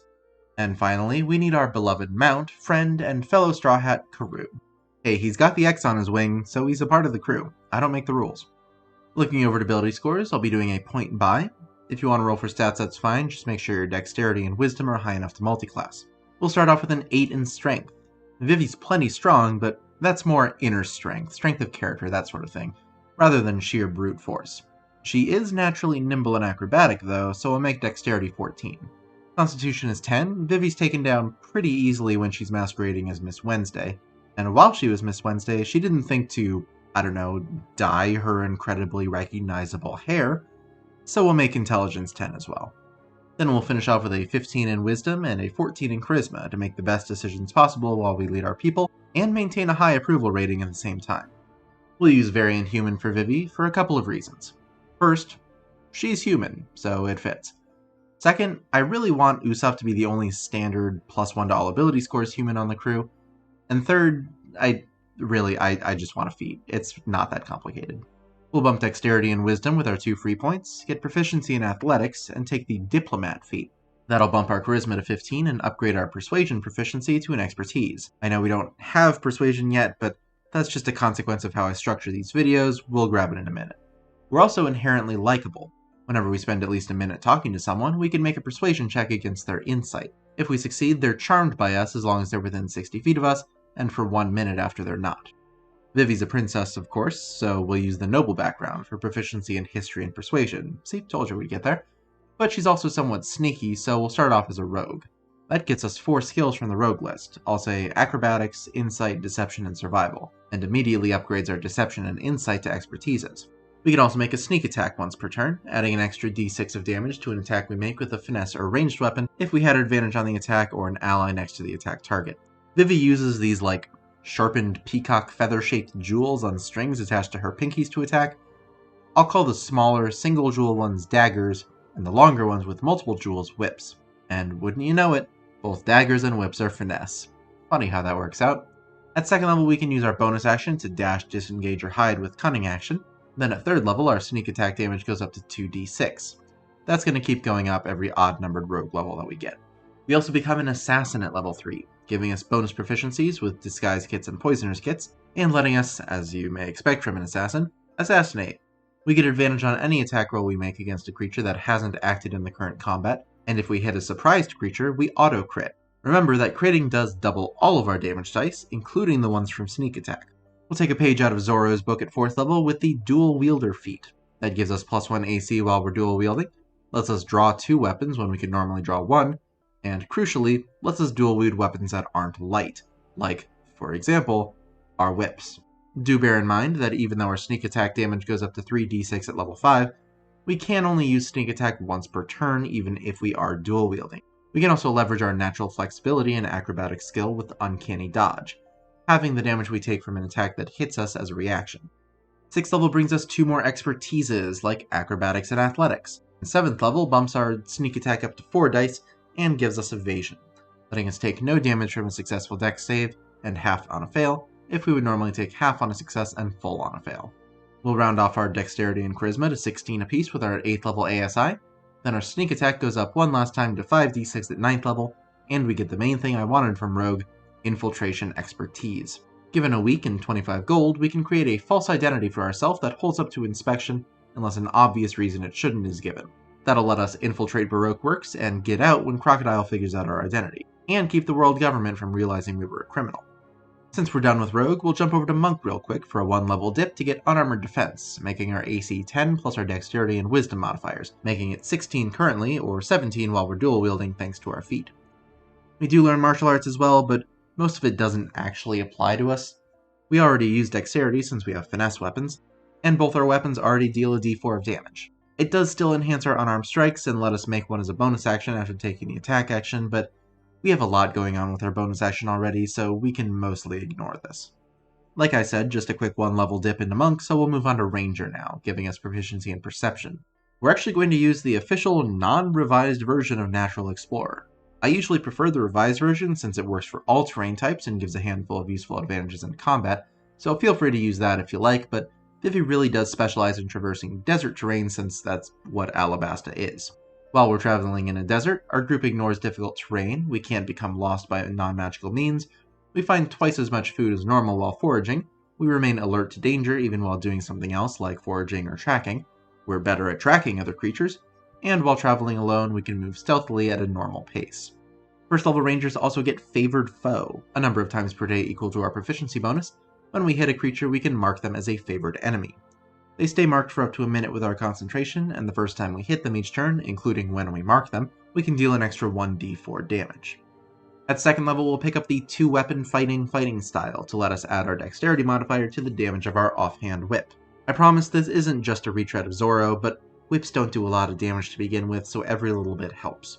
We'll be using the Spell-less Ranger variant, so at second level we also get a pool of superiority dice.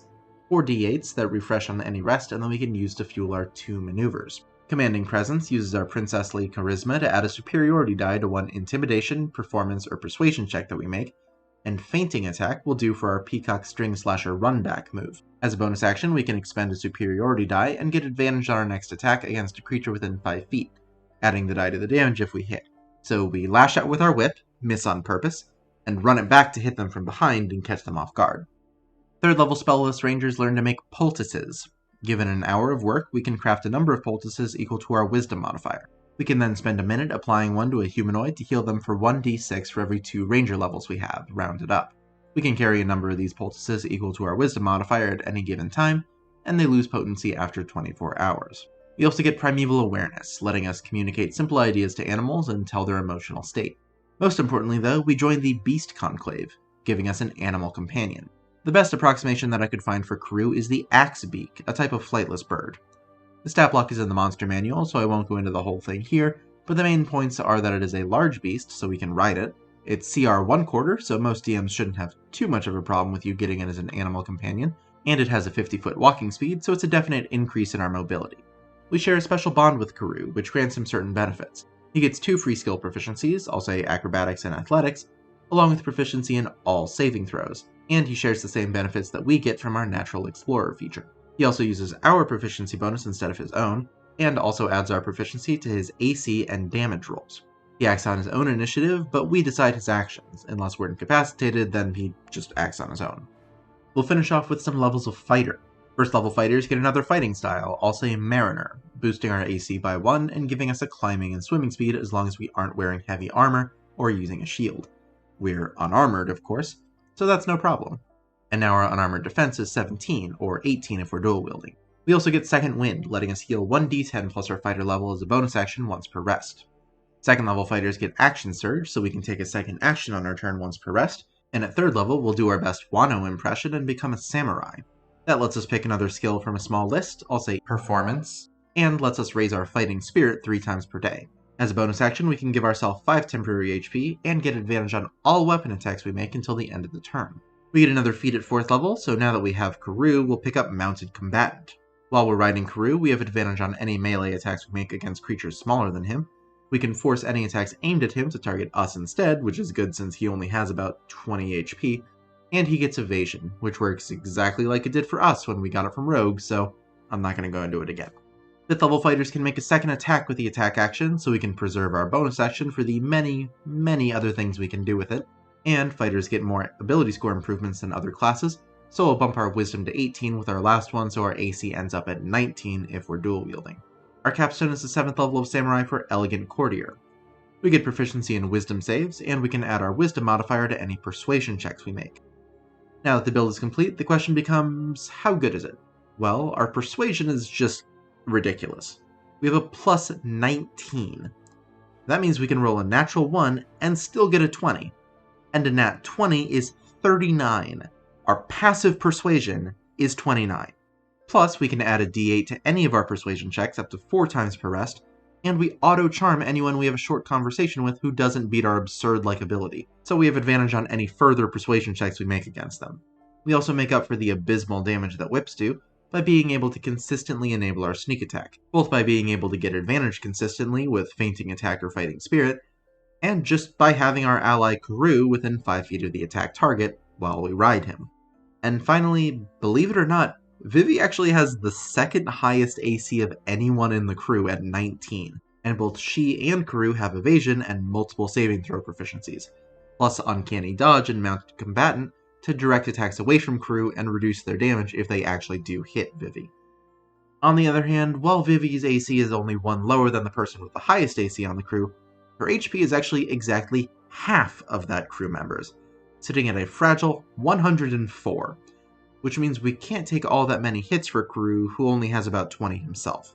We're also the only member of the crew who isn't a spellcaster, and in fact, we lack any kind of magical damage, so certain creatures will just no-sell our whips. And finally, it is flavorful to use the original version of Natural Explorer and specialize in deserts, but there is a reason that a revised version exists. It really is a better ability overall.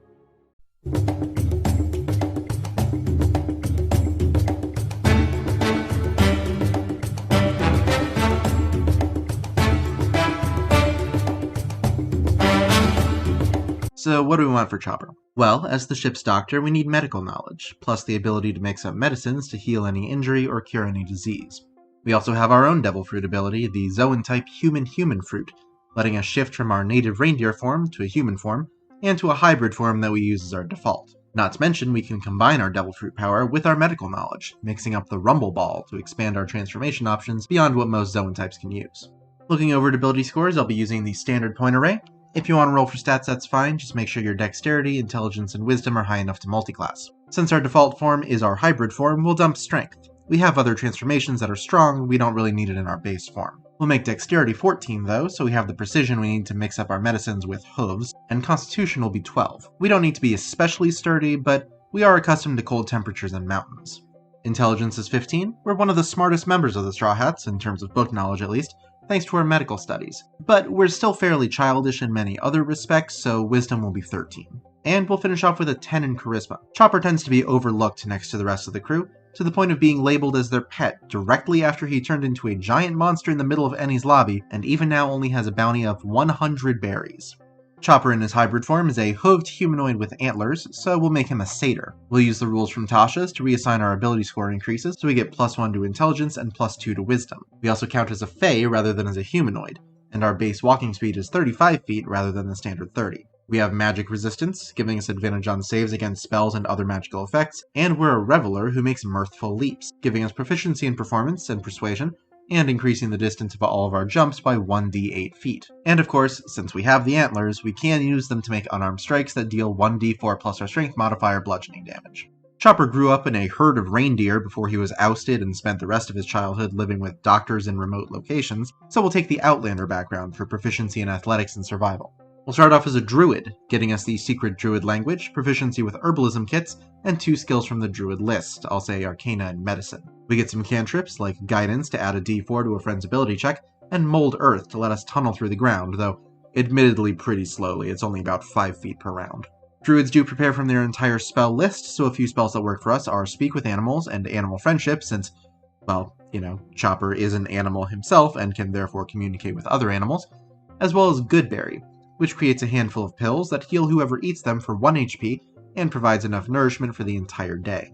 Second level druids can change into beasts with wild shape, and will join the Circle of the Moon for more wild shape options. With the Circle of the Moon, we can wild shape as a bonus action, and we can turn into any beast with CR 1 or less that doesn't have a flying or swimming speed. That's fine though, all we need are the CR 1/4 elk for our walking point, and the CR 1/2 ape for our heavy point. We do keep our mental stats while transformed, but we use the new form's physical stats, so we can use the elk's 50 feet walking speed and the ape's 16 strength. Additionally, while we're transformed, we can use a bonus action to burn a spell slot to heal ourselves for 1d8 HP per level of the expended slot. We'll take a quick dip into Monk, just like Vivi, though while we do get unarmored defense, we're mostly here for martial arts for our Kung Fu point. We can use our dexterity instead of our strength for our unarmed strikes, use a d4 for their damage, and make an unarmed strike as a bonus action after taking the attack action. We also get Ki, a pool of points that refreshes on any rest that we can use for Step of the Wind, aka Jumping Point, letting us dash or disengage as a bonus action and doubling our jump distance for the turn. There's also Patient Defense, letting us dodge as a bonus action, and Flurry of Blows to make 2 unarmed strikes as a bonus action after the attack action. We also get Unarmored Movement, boosting our walking speed by 10 feet. Bear in mind that everything we get from Monk can be used in our wild shapes, so our walking point has a 60-foot walking speed and can use Step of the Wind if we really need to. We'll jump over to Artificer now to really shore up our medical skills.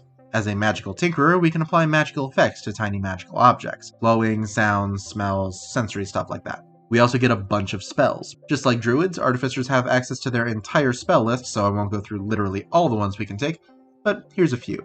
Mending fixes cracked or broken objects, so it doesn't technically work on living things, but we might be able to patch up Franky or maybe even Brook with it. And Resistance is the saving throw counterpart to Guidance. Longstrider, Jump, and Expeditious Retreat use our natural reindeerness to our advantage by enhancing our mobility. Then we can use our studies to identify magical objects and our medical knowledge to cure wounds when someone gets hurt, or purify food and drink so they don't get sick in the first place. Second level artificers can pick up 4 infusions. We can make prosthetic limbs to replace missing ones, and pressure capsules, which let a creature who eats one ignore the effects of swimming more than 100 feet below the water's surface. It doesn't actually specify a duration for that either, so it apparently lasts indefinitely. The Mind Sharpener is a set of armor or robes with 4 charges. When the wearer fails a concentration save, they can spend a charge as a reaction to succeed instead. Then the Mind Sharpener regains 1d4 charges at dawn. The last infusion I want at this level isn't technically legal. I'd really like to be able to make potions of healing, and I don't think it would be that busted since we'd only be able to make 1 per day, but the replicate magic item infusion does specifically say that you can't make potions or scrolls, so that would be something to discuss with your DM. If they don't go for it, maybe do clothes of mending so your pants don't rip from all the transforming. At 3rd level, we can craft the right tool for the job, working for an hour to create a set of non-magical artisans tools. The tools stick around until we use this to make a different set. Per set of tools to make with that, we'll become an alchemist, giving us proficiency with alchemist supplies. We also get alchemist spells that we always have prepared, namely Healing Word, which heals a creature within 60 feet for 1d4 plus our intelligence modifier as a bonus action, and Ray of Sickness, which deals 2d8 poison damage with a ranged spell attack, and also poisons the target if they fail a constitution save. That's not really Chopper's style though, he'd much rather cure people than make them sick. As an alchemist, we also produce experimental elixirs after every long rest. We make 1 automatically, assuming we have an empty flask, and we can produce more by burning a spell slot and touch-shaking an empty flask as an action. The effect of each elixir is randomly determined from a few options. A healing elixir works basically like a potion of healing, so we ended up getting that anyway, healing the drinker for 2d4 plus our intelligence modifier. A swiftness elixir increases the drinker's walking speed by 10 feet for an hour. A resilience elixir boosts the drinker's AC by 1 for 10 minutes. A boldness elixir adds a d4 to every attack and save the drinker makes the next minute.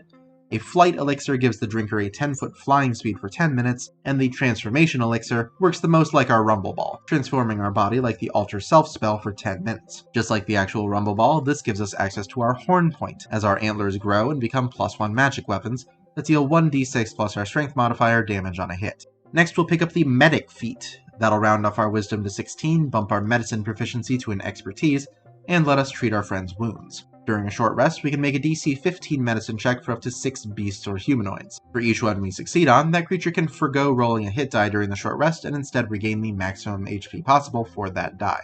5th level alchemists are alchemical savants, enhancing our spells when we use our alchemist supplies to cast them. Once per spell, we can add our intelligence modifier to a roll of that spell that either heals a creature or deals fire, acid, poison, or necrotic damage, though healing is definitely going to be the most in-character option for us. On the flip side, our alchemist spells aren't really in character for us. We get Flaming Sphere and Melf's Acid Arrow for a controllable fireball and ranged acid attack respectively. Luckily, we also have access to all the 2nd level artificer spells, like Aid, which increases 3 creatures' maximum HP by 5 for 8 hours. Lesser Restoration can cure a creature we touch of 1 disease or a condition of blinding, poisoning, paralysis, or deafening. And Protection from Poison neutralizes the poison affecting a creature as well as giving it resistance to poison damage and advantage on saves against poison for an hour. I already went over Alter Self, but now we can enter Horn Point with a spell slot rather than hoping to roll it randomly with our elixirs. And Enlarge Reduce and Enhance Ability are more transformations. Enlarge Reduce makes us either 1 size larger or 1 size smaller, giving us advantage or disadvantage on strength checks and saves respectively. This does also either add or subtract a d4 from the damage of attacks with our weapons, but the way it's worded doesn't seem to include our unarmed strikes, unfortunately. Enhance Ability is a less specific enhancement. It could be most of our points, actually. We get advantage on checks with the ability score of our choice. Strength also doubles our carrying capacity, so it could be heavy, arm, or maybe even walking point. Dexterity lets us ignore damage from falls of 20 feet or less, I would say that's probably jumping point. And Constitution gives us 2d6 temporary HP, which could be guard point. Most of the others are probably brain point, though.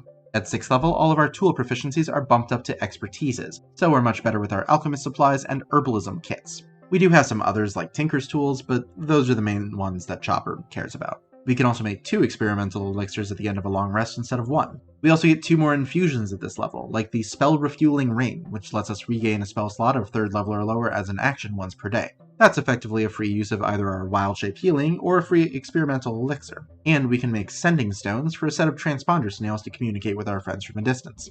7th level artificers have Flash of Genius, a number of times per day equal to our intelligence modifier.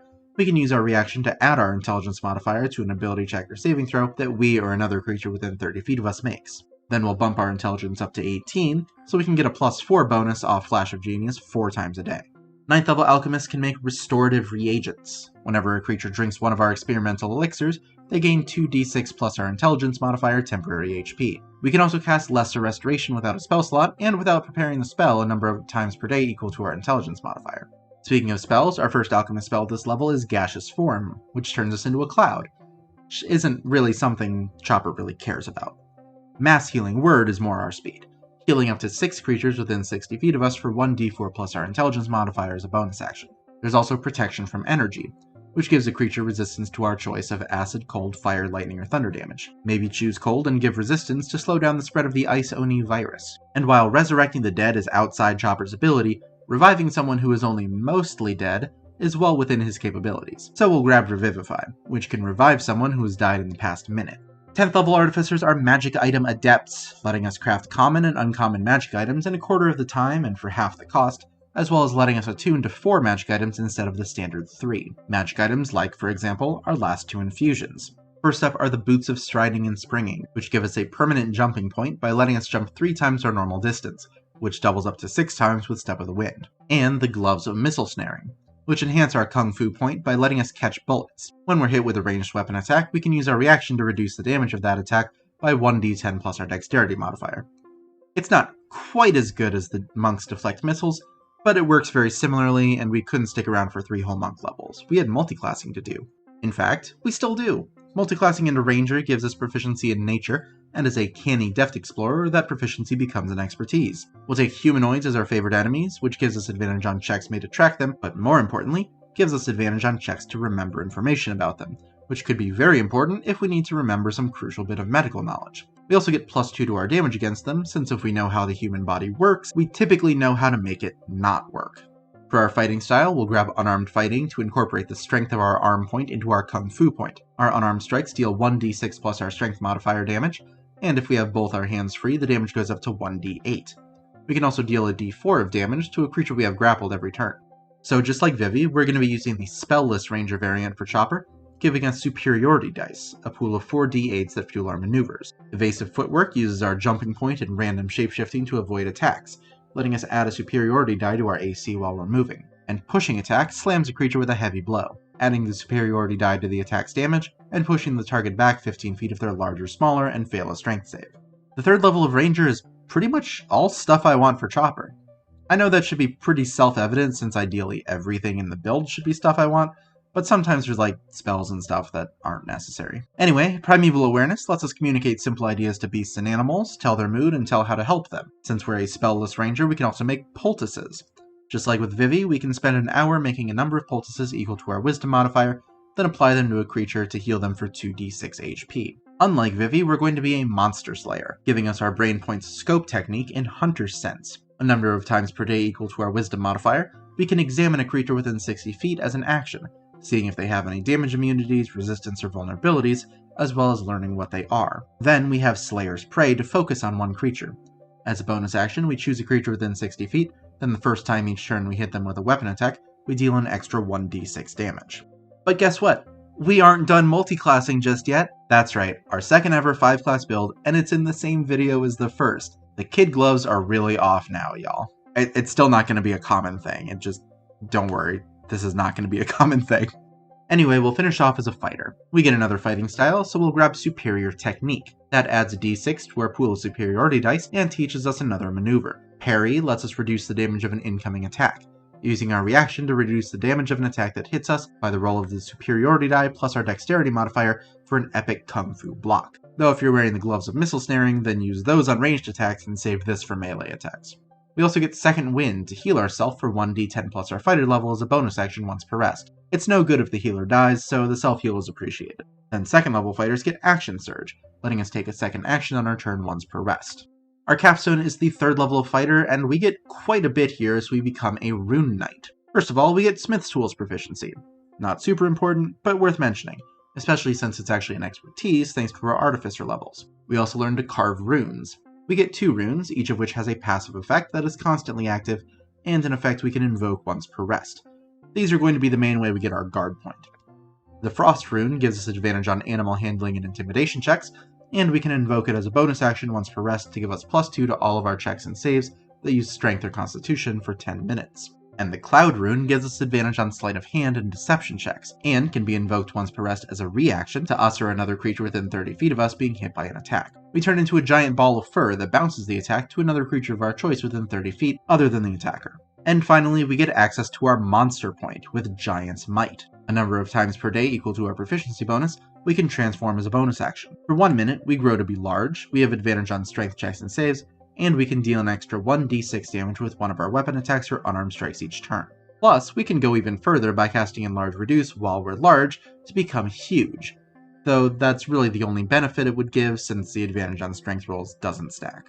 Now that the build is complete, the question becomes, how good is it? Well, we have a ton of methods to heal our team between our spells, poultices, elixirs, and restorative reagents, along with self-healing from Second Wind, our extra wild-shape health pools, and burning spell slots to heal while wild-shaped. Speaking of, pretty much everything we can do except for our spells can be done while we're wild-shaped. Giant's Might? Yep. Invoking runes? Sure. Flash of Genius, Action Surge, all of our ranger abilities, maneuvers included, everything can be done as an elk or an ape. And just to point it out, the Satyr's magic resistance ability is ridiculous. We have advantage on all saves against spells and magical effects. And since we're a Fae instead of a humanoid, things like Charm Person and Hold Person just straight up don't affect us. On the other hand, while we're great at healing and decent at dealing damage, we are terrible at dealing magical damage. Other than going into Horn Point with Alter Self or a Transformation Elixir and getting magical horns, our only real source of magic damage is Ray of Sickness, which is exactly the opposite of something Chopper would do. We're also hurt by so much multiclassing just like with Usopp. We did go deep into Artificer, but that cost us ability score improvements. We only have 2 total. I would have loved to have picked up the Healer feat, even overtaking Medic, but I also wanted to round off Wisdom, and Healer wouldn't give us that. You could choose to take it instead of bumping Intelligence to 18, I suppose, but with all the Artificer levels, I did prefer the extra Intelligence, especially with Flash of Genius.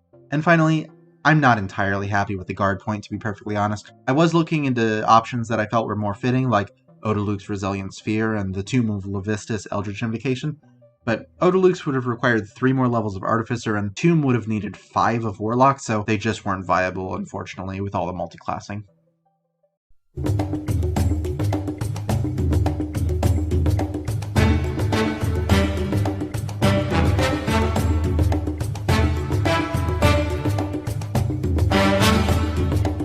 Next up is Nico Robin, the former Miss All Sunday.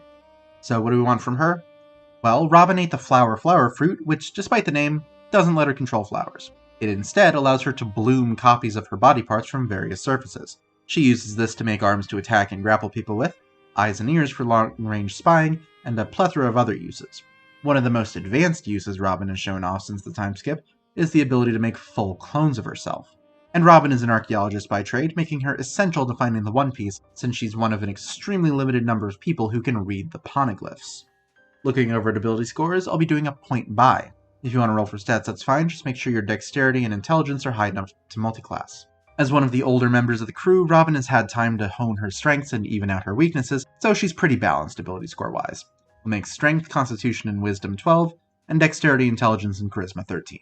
Robin is human, but with a devil fruit that makes her a little bit variant. We'll round off our Dexterity and Charisma, take Perception for our skill, and the Strixhaven Initiate feat. Now, Lorehold is the option that's the most in flavor for an archaeologist, but it doesn't give us the spells I want, so we'll go with Quandrix instead. That gives us the Guidance and Druidcraft cantrips. Guidance adds a d4 to a creature's ability check, and Druidcraft lets us do a bunch of sensory or role-playing effects that have to do with nature, like predicting the weather, or in our case, creating a brief shower of flower petals. You also get one first-level spell from the Druid or Wizard list that we can cast for free once per day, and with spell slots afterward. I want Entangle from the Druid list, routing a 20-foot square of grasping hands that turn the area into difficult terrain. Any creature in the area when the hands appear has to make a strength save or be restrained by them until either the spell ends, or the creature succeeds on a strength check to escape.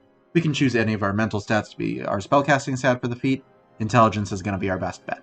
Like I said before, Robin's an archaeologist by trade, and there's a background for that, which gives us proficiency in history and survival. She wasn't always free to practice archaeology, though, thanks to the massive bounty put on her head as a child, so we'll start off as a rogue, giving us proficiency in athletics, deception, insight, and sleight of hand, then expertise in deception and athletics, which should help with our grappling. We also learn Thieves' Cant from our time in Baroque Works, and we can make a sneak attack once per round, dealing an additional 1d6 damage with a finesse or ranged weapon, as long as we had advantage on the attack roll or an ally within 5 feet of the attack target. At second level, we get Cunning Action, letting us dash, disengage, or hide as a bonus action so we can move around the battlefield easier. And at third level, we get Steady Aim to make not moving around a bit better. As a bonus action, we can get advantage on our next attack roll before the end of the turn, but we can't move that turn. That does make it easier to land a sneak attack though, the damage of which goes up to 2d6 at this level. We also become an Arcane Trickster at this level, giving us spells from the wizard list. We get Mage Hand, conjuring a hand that we can use for various tasks along with 2 other cantrips. I'll say Mending and Prestidigitation. We also get 3 first level spells, 2 of which have to be either enchantments or illusions. Sleep sprouts arms on creatures in a 20-foot radius around a point we choose, choking them until they pass out. We can knock out 5d8 HP worth of creatures, starting with the one with the least HP and moving up. Puppet forces a creature to move up to its speed in a direction we choose, and drop whatever it's holding if they fail a Constitution save. And Silvery Barbs uses our reaction to give a creature disadvantage on an attack, ability check, or saving throw, then gives us or another creature advantage on the next attack, ability check, or save it makes in the next minute. We're also especially good at using our Mage Hand, with Mage Hand Legerdemain. We can command our Mage Hand as a bonus action, and we can use it to use Thieves' Tools, Pickpockets, basically anything we could use a Sleight of Hand check to do. Next, we'll jump over to Fighter to learn some Fishman Karate with the Unarmed fighting style. Our unarmed strikes do a d6 of damage, or a d8 if we have 2 hands free, and while we're grappling a creature, we can clutch them to deal a d4 of damage every turn. We also get Second Wind, letting us heal for 1d10 plus our fighter level as a bonus action once per rest. Second level fighters get Action Surge, letting us take a second action on our turn once per rest. Then at third level, we learn to make clones of ourselves as an Echo Knight. As a bonus action, we can summon a clone of ourselves within 15 feet. We can move it up to 30 feet on our turn, but if it's more than 30 feet away from us at the end of our turn, it disappears. While the clone is summoned, we can make attacks from its space with the attack action, make opportunity attacks from its space, and spend 15 feet of movement as a bonus action to swap places with it. This works great with Steady Aim, since we can take aim, move the clone next to the enemy, then stab them from the clone space without moving ourselves. Additionally, a number of times per day equal to our Constitution modifier, when we take the attack action, we can make an additional attack from the clone's space. With our first ASI, we'll pick up the Eldritch Adept feat, giving us the Eyes of the Runekeeper. That lets us read any kind of writing, including, of course, the Poneglyphs. I would have liked this to have been our free feat from being a variant human, but it does require us to have spellcasting, so we didn't actually qualify at level 1. 5th level fighters get extra attack, so we can make 2 attacks instead of 1 with the attack action. Bear in mind that even though we can attack multiple times, we do only get the sneak attack damage once per turn. And at 6th level, we become Observant. Our intelligence gets rounded off to 14, we get +5 to our passive perception and investigation, and we can read lips, assuming the creature is speaking a language that we know, which should help with our spying efforts. 7th level Echo Knights get Echo Avatar. While our clone is summoned, we can use our action to see through its eyes and hear through its ears, rendering us deaf and blind to our own senses. We can maintain this effect for up to 10 minutes, and while we do so, our clone can be up to 1,000 feet away from us without disappearing. It doesn't say that we can't do the normal things the clone can do, by the way, so we can still attack from its space and spend movement to switch places with it, even if it's 1,000 feet away. We'll finish off the build as a wizard, giving us Arcane Recovery. Once per day during a short rest, we can regain expended spell slots whose total level is less than or equal to half of our wizard level, as long as none of them are over 5th level. And of course, we get spells. Lots and lots of spells. Okay. For cantrips, Message summons our mouth near a friend to whisper a message. Thunderclap smacks enemies within 5 feet for up to 4d6 thunder damage if they fail a Constitution save, and On-Off remotely turns something on or off with a summoned hand. We also get first level spells, which thankfully don't have to follow the same enchantment illusion restriction as our Arcane Trickster spells. Remote access is similar to On-Off, letting us operate a machine as if we were directly touching it. Jump and Longstrider sprout legs from the bottoms of our feet so we can run faster and jump farther. Then Featherfall manifests a pair of angel wings made of arms to let us fall slower. We also get Identify, since we're at least as well read as Chopper, though probably in different areas, and certainly have more real-world experience. Then there's Catapult, to use our arms to yeet a small object in a 90-foot line, dealing 3d8 bludgeoning damage to the first creature it hits who fails a dexterity save. Starting at level 2, our Natural Curiosity makes us a Lore Master, giving us expertise in history, and letting us use our intelligence for our initiative instead of our dexterity. We also learn Spell Secrets. Whenever we cast a spell with a spell slot that deals Acid, Cold, Fire, Force, Lightning, Thunder, Radiant, or Necrotic damage, we can switch the damage type to another one from that list. And once per rest, we can change what ability score the saving throw of a leveled spell we cast targets. So if we cast, say, a Fireball, which we won't be getting as Robin, we can have the save be Constitution-based instead of Dexterity-based. For spells, Tensor's Floating Disc creates a line of hands that pass objects along, letting us carry them without actually carrying them. And Magnify Gravity summons grabby hands in a 10-foot radius sphere, just like with Entangle, but somewhat more forceful. Creatures in the area have to make a Constitution save or take 2d8 force damage and have their speed halved for a round as the arms clutch at them. For second level spells, Mirror Image summons a handful of clones into our space that serve as decoys. Whenever we're targeted by an attack, we can roll a d20 to see if that attack aims at a decoy instead. If we have all 3, we need to roll 6 or higher. If we have 2, we need to roll 8 or higher. And if we only have 1, we need to roll at least an 11. There's also Hold Person, a fairly standard tactic for Robin, as we make arms bloom from a creature's body and hold them down, paralyzing them if they fail a wisdom save. All of our spells use our intelligence to cast, so we'll bump that up to 16 with our next ASI, then we get more spells. There aren't really that many more cantrips that work for Robin, so let's say Shape Water for minor effects involving water, since Fishman Karate is all about affecting water. Earthbind is a spell I don't use often, but it's actually something Robin can and has done, summoning hands to clutch at a creature's wings, reducing its flying speed to 0 if they fail a strength save. And Web summons a forest of arms in a 20-foot cube that grab at enemies, restraining them if they fail a dexterity save, making the area difficult terrain and lightly obscuring it. We can also use this to make a net of arms to catch people who are falling, or to, say, block cannonballs. And since it's concentration-based, we can just drop it if we don't need to keep them restrained. Unseen Servant is another spell that just uses our arms to perform minor tasks and chores, and Clairvoyance summons our eyes or ears to a location within a mile that we've visited before, or that's obvious, like behind that door. We can either see or hear what's going on at that location, and can switch between the two as an action. But since we can also read lips, we kinda get the best of both worlds, since we might be able to tell what people are saying even just with the sight option. 6th level lore masters get Alchemical Casting, letting us burn spell slots to enhance our spells.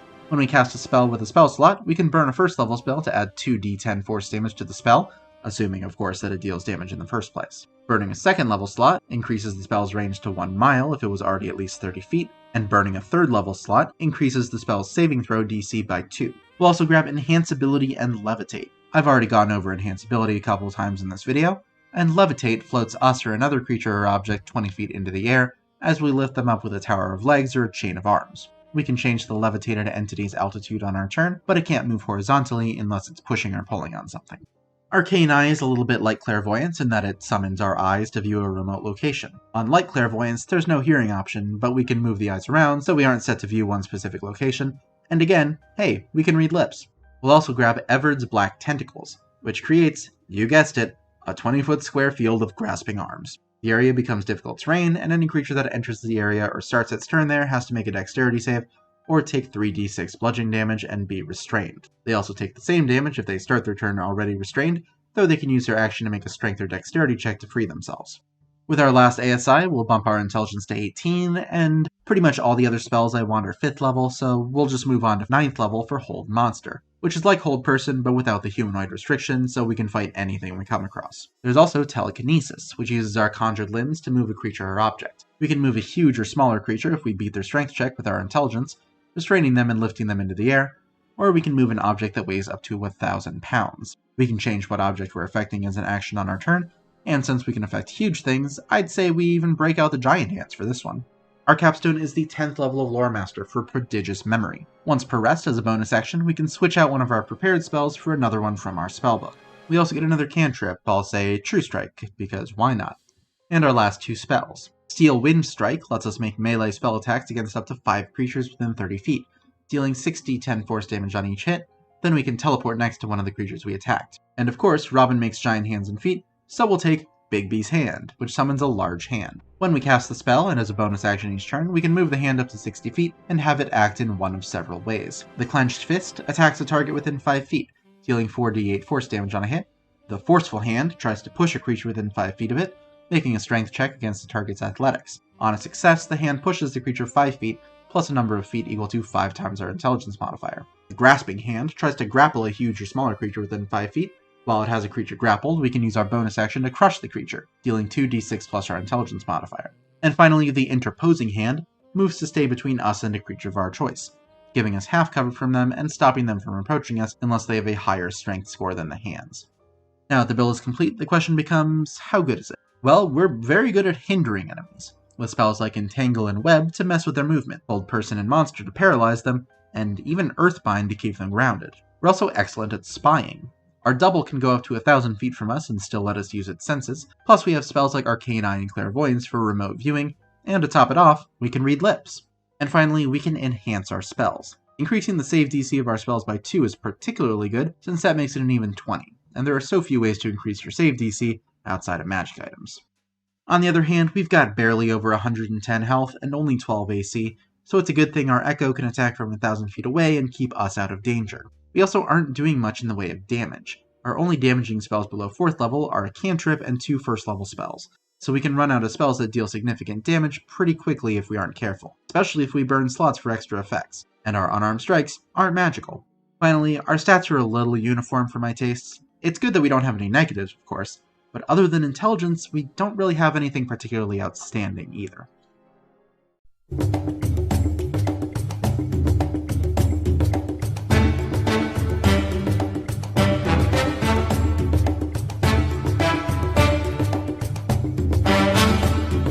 Moving on to Franky the Shipwright. What do we want from him? Well, we need to build a ship. Pretty self-explanatory. The shipwright builds a ship.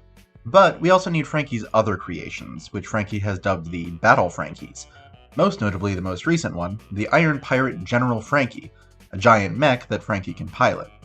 And of course, we need Battle Franky number 37, Armored Me. Franky's fully customized cyborg body that he's crammed full of various weapons, along with other miscellaneous functions. Looking over at ability scores, Franky's body is fully customized, so I'll be doing a point buy. If you want to roll for stats, that's fine, just make sure your intelligence is high enough to multiclass.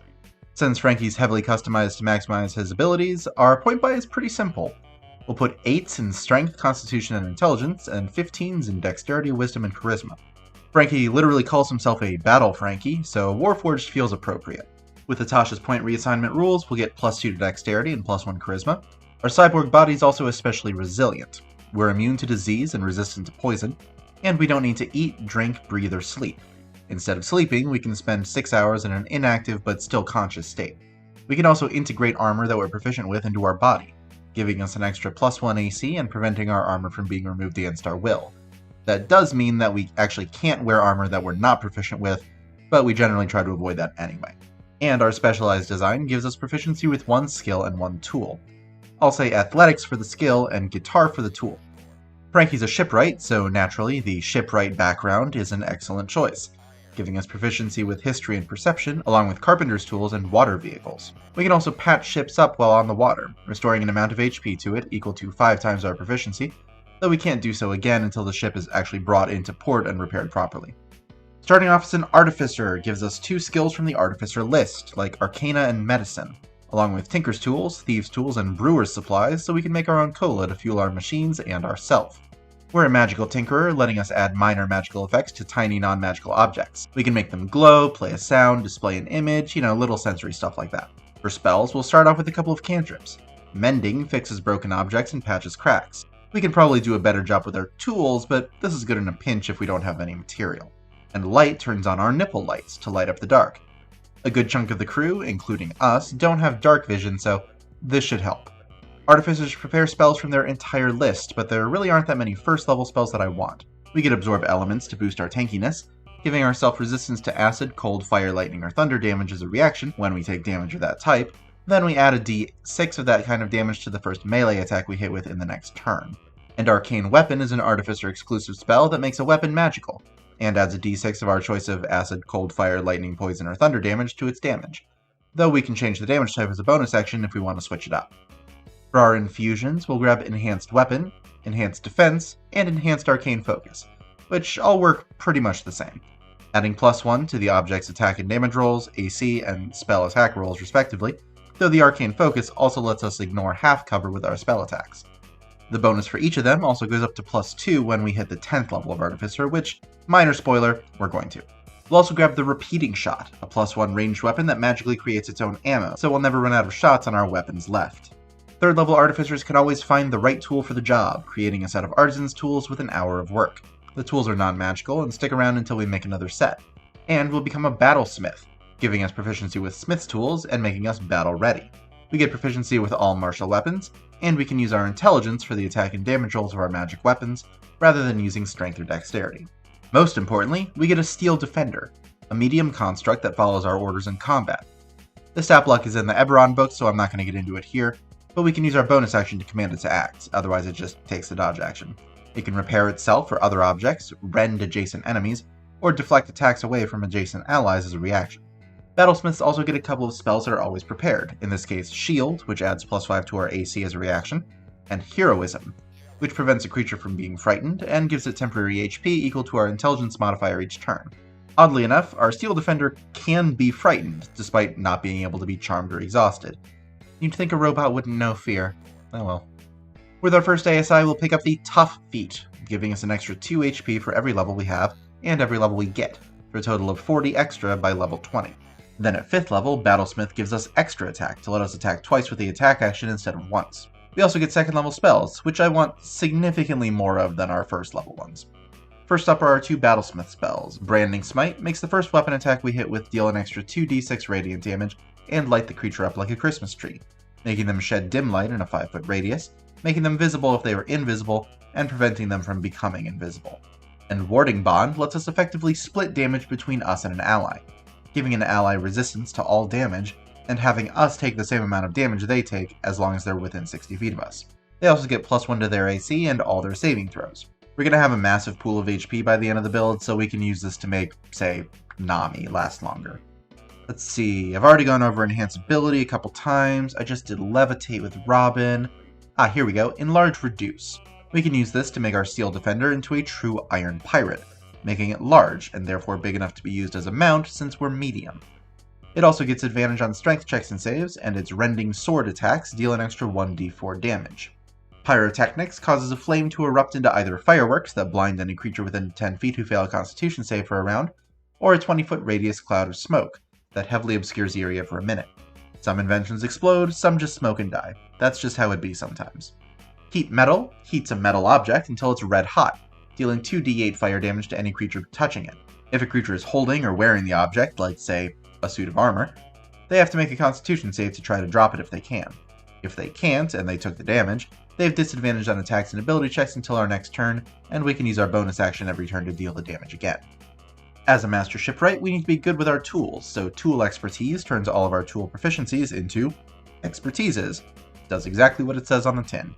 Then we get the Spell Refueling Ring infusion, letting us take a quick drink of cola to regain a 3rd level or lower spell slot as an action once per day. We can pick another infusion here as well, but we're going to retrain it later anyway, so we'll just hold off. 7th level Artificers get Flash of Genius, a number of times per day equal to our Intelligence modifier. We can use our reaction to add our Intelligence modifier to an ability check or save that we or another creature within 30 feet makes to give our friends a hand when they need it. We do presently have a -1 Intelligence modifier though, so maybe don't. It does say we can use this a minimum of once per day, so I guess we can use it to reduce an enemy's check? Yeah, that's a thing we can do. We're going to get better at intelligence later anyway, so for now we'll just use an ASI to round up our dexterity to 18 and our wisdom to 16. 9th level Battlesmiths get Arcane Jolt. When we hit a target with a magic weapon, or when our General Franky hits any creature, we can channel energy to either deal an additional 2d6 force damage to the thing that we hit, or heal a creature or object within 30 feet of the target for 2d6 HP, for a quick fix or a bit of extra oomph. We can do this number of times per day equal to our Intelligence modifier, again a minimum of 1 since we have a -1 presently, and we can't do it more than once each turn.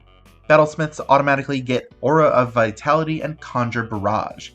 Aura of Vitality makes us radiate a 30-foot aura of healing energy that we can activate as a bonus action to heal a creature in the aura for 2d6 HP. We can use this to keep our General Franky in good repair, or just use it on ourselves. Also works great with Warding Bond. Conjure Barrage lets us spit out a 60-foot cone of nails, dealing 3d8 piercing damage to any creatures in the area who fail a dexterity save, half on a success. We'll also take Protection from Energy, which gives us resistance to our choice of acid, cold, fire, lightning, or thunder damage. We get another cantrip at 10th level, I'll say Shocking Grasp, a melee spell attack that deals up to 4d8 lightning damage on a hit, stops the creature it hits from taking reactions for a turn, and has advantage if the target is wearing metal armor. And we're a magic item adept, halving the cost and quartering the time it takes for us to craft a common or uncommon magic item, and more importantly, letting us attune to 4 magic items at once instead of the usual 3. Like, for instance, our 2 new infusions. The Headband of Intellect, which sets our intelligence score to 19 as long as we're wearing it for a +4 modifier, and the Hat of Disguise, which we'll use for our Franky hair salon, since it lets us cast Disguise Self by pressing our nose to change our appearance at will. 11th level Artificers can store spells into items. When we finish a long rest, we can put a 1st or 2nd level Artificer spell into a weapon or anything we can use as a spellcasting focus, like a set of tools or one of our infusions. The spell has to take an action to cast, and any creature holding the item can use their action to cast the spell using our spellcasting ability. If the spell requires concentration, they're the one who concentrates, and the spell can be cast from the item a number of times equal to twice our intelligence modifier, so 8 times total. We can only store 1 spell at a time, but this lets us store a spell that we don't want to prepare or that's more situational, like, say, Absorb Elements, maybe. Or we can double up on concentration spells, like double casting Enlarge on our General Franky to make it huge, or even just store a spell to give our friends a useful magic item. With our next ASI, we'll take the Fighting Initiate feat to get the Mariner Fighting Style, giving us +1 to our AC and a climbing and swimming speed as long as we aren't wearing heavy armor or a shield. This might come as a little bit of a surprise, since Franky looks like he's effectively made of heavy armor, but we're actually not proficient with heavy armor, so we're only going to cap out at half plate. For 4th level spells, we get the obligatory Battlesmith spells, Aura of Purity and Fire Shield. Aura of Purity radiates a 30-foot aura that gives us and our allies immunity to disease, resistance to poison damage, and advantage on saves against blinding, charming, deafening, frightening, paralysis, poison, and stunning. We already had the disease and poison resistances, thanks to our Warforged body, of course, but advantage against all those conditions is great, and we can protect our allies too. Fire Shield either heats us up or cools us down, giving us resistance to either cold or fire damage respectively, and dealing 2d8 fire or cold damage to any creature that hits us with a melee attack. Stone Skin is a misnomer since we actually have a steel body, giving us resistance to non-magical bludgeoning, piercing, and slashing damage. And Fabricate leverages our craftsman skills to convert an amount of raw material into a large or smaller object, or a medium or smaller object if we're working with stone or metal. We can't do any detail work unless we have the appropriate tool proficiencies, so we're set for anything that needs carpenters, smiths, or brewers' tools. For our cantrip at level 14, Lightning Lure hooks a creature within 15 feet with a fist on a chain, reeling them up to 10 feet closer if they fail a strength save, then dealing up to 4d8 lightning damage if they're within 5 feet of us. And we're a magic item savant, so we can ignore any class, race, spell, or level requirements to use magic items, as well as letting us attune to 5 at once, which is convenient since we get 2 more infusions and retrain the one we left to the side earlier. The Belt of Hill Giant Strength and Amulet of Health work a lot like our Headband of Intellect, setting our strength to 21 and our constitution to 19 respectively. This does increase our HP drastically, since instead of the 1 extra per level we were getting from our negative constitution and tough feat, we're now getting an extra 6 per level. And finally, we'll take it a suit of half plate and make it a suit of arcane propulsion armor. This armor can't be removed against our will, replaces any lost limbs and works in their place, in this case most of our body, and increases our walking speed by 5 feet. The gauntlets of the armor are also separate magic weapons that we're proficient with, and that each deal 1d8 force damage on a hit. Plus, they can be thrown for a rocket punch with a 20-foot range and a 60-foot long range. The gauntlets detach, fly off, and then return for our strong right. We'll switch things up for our last 6 levels and jump over to Wizard, because there's something we desperately need that Artificer can't give us. Arcane Recovery is not that thing, but it does let us refuel on a short rest once per day, regaining expended spell slots up to half of our Wizard level. We only have 6 levels left. I don't feel bad spoiling that they're all Wizard levels, so we can get back up to 3 levels of spells with this. Speaking of, Wizards sure do get a bunch of spells, don't they? For cantrips, Mage Hand extends a normal-sized hand from our Giant Hand to do detail work. On-Off turns things on or off from a distance, and Booming Blade is a melee attack with a weapon that deals up to an extra 3d8 thunder damage on a hit, then deals up to an additional 4d8 thunder damage if the creature that we hit moves at least 5 feet in the next turn. There's also Long Strider to increase our speed, Magic Missile to fire a couple of heat-seeking darts that can't miss and deal 1d4 plus 1 force damage on a hit, Featherfall to reduce our falling damage, Identify to deal out lore about magic items we come across, Grease to coat a 10-foot square on the ground in grease, making creatures who move into the area have to succeed on a dexterity save or fall prone, and Earth Tremor to shake the ground, dealing 1d6 bludgeoning damage to any creatures in a 10-foot radius if they fail a dexterity save, as well as knocking them prone. Since Franky has remade himself into a Battle Franky and is therefore a Warforged, War Magic seems appropriate. Our Tactical Wit adds our intelligence to our initiative.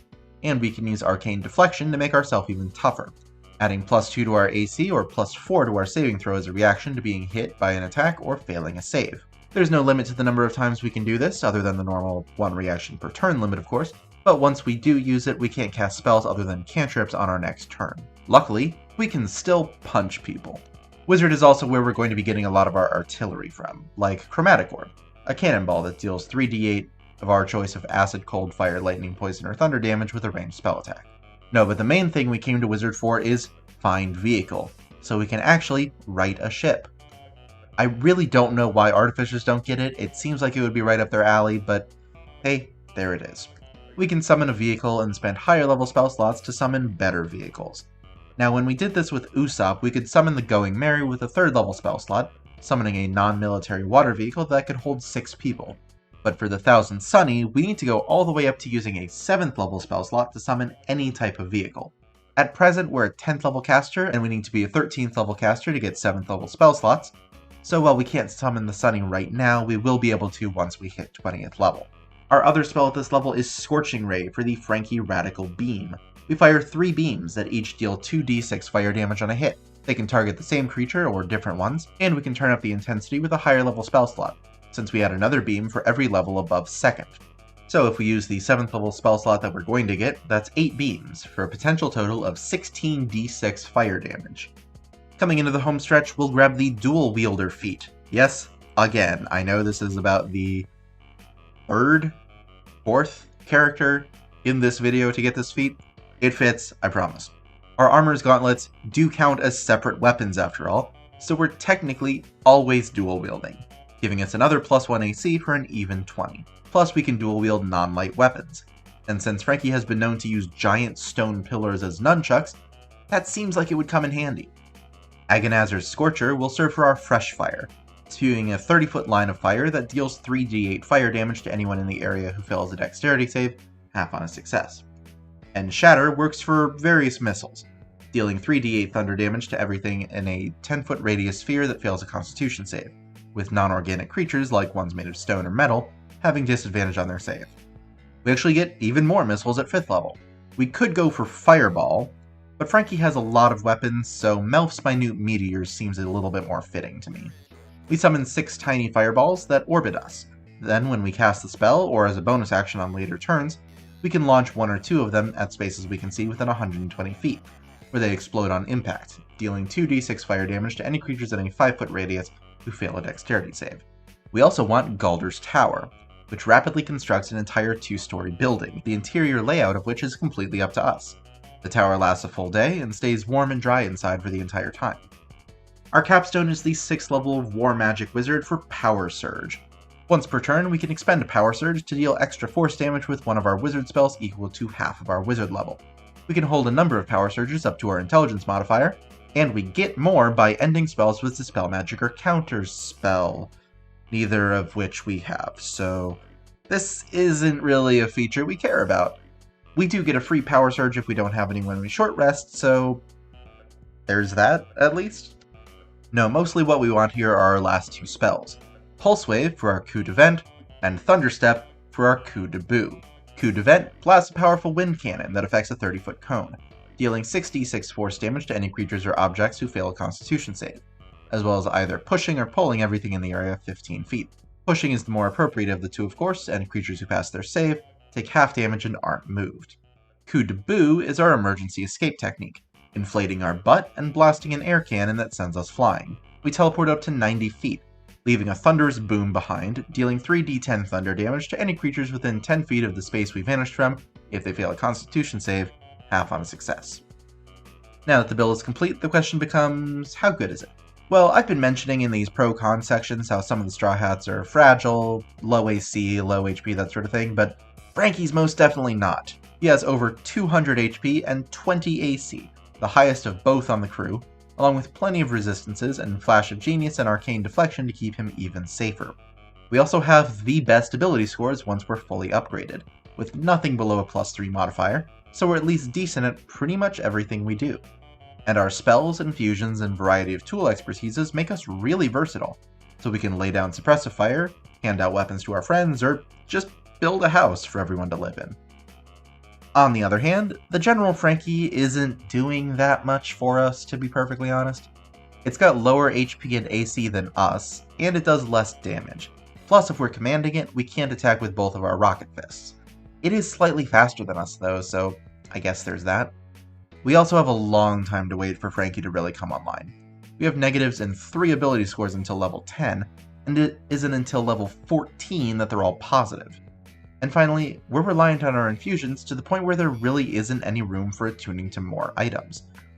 We'd have to either drop to a negative in Strength, Constitution, or Intelligence, lose our cyborg body with the Arcane Propulsion Armor, or lose the Franky Hair Salon, none of which are even worth considering.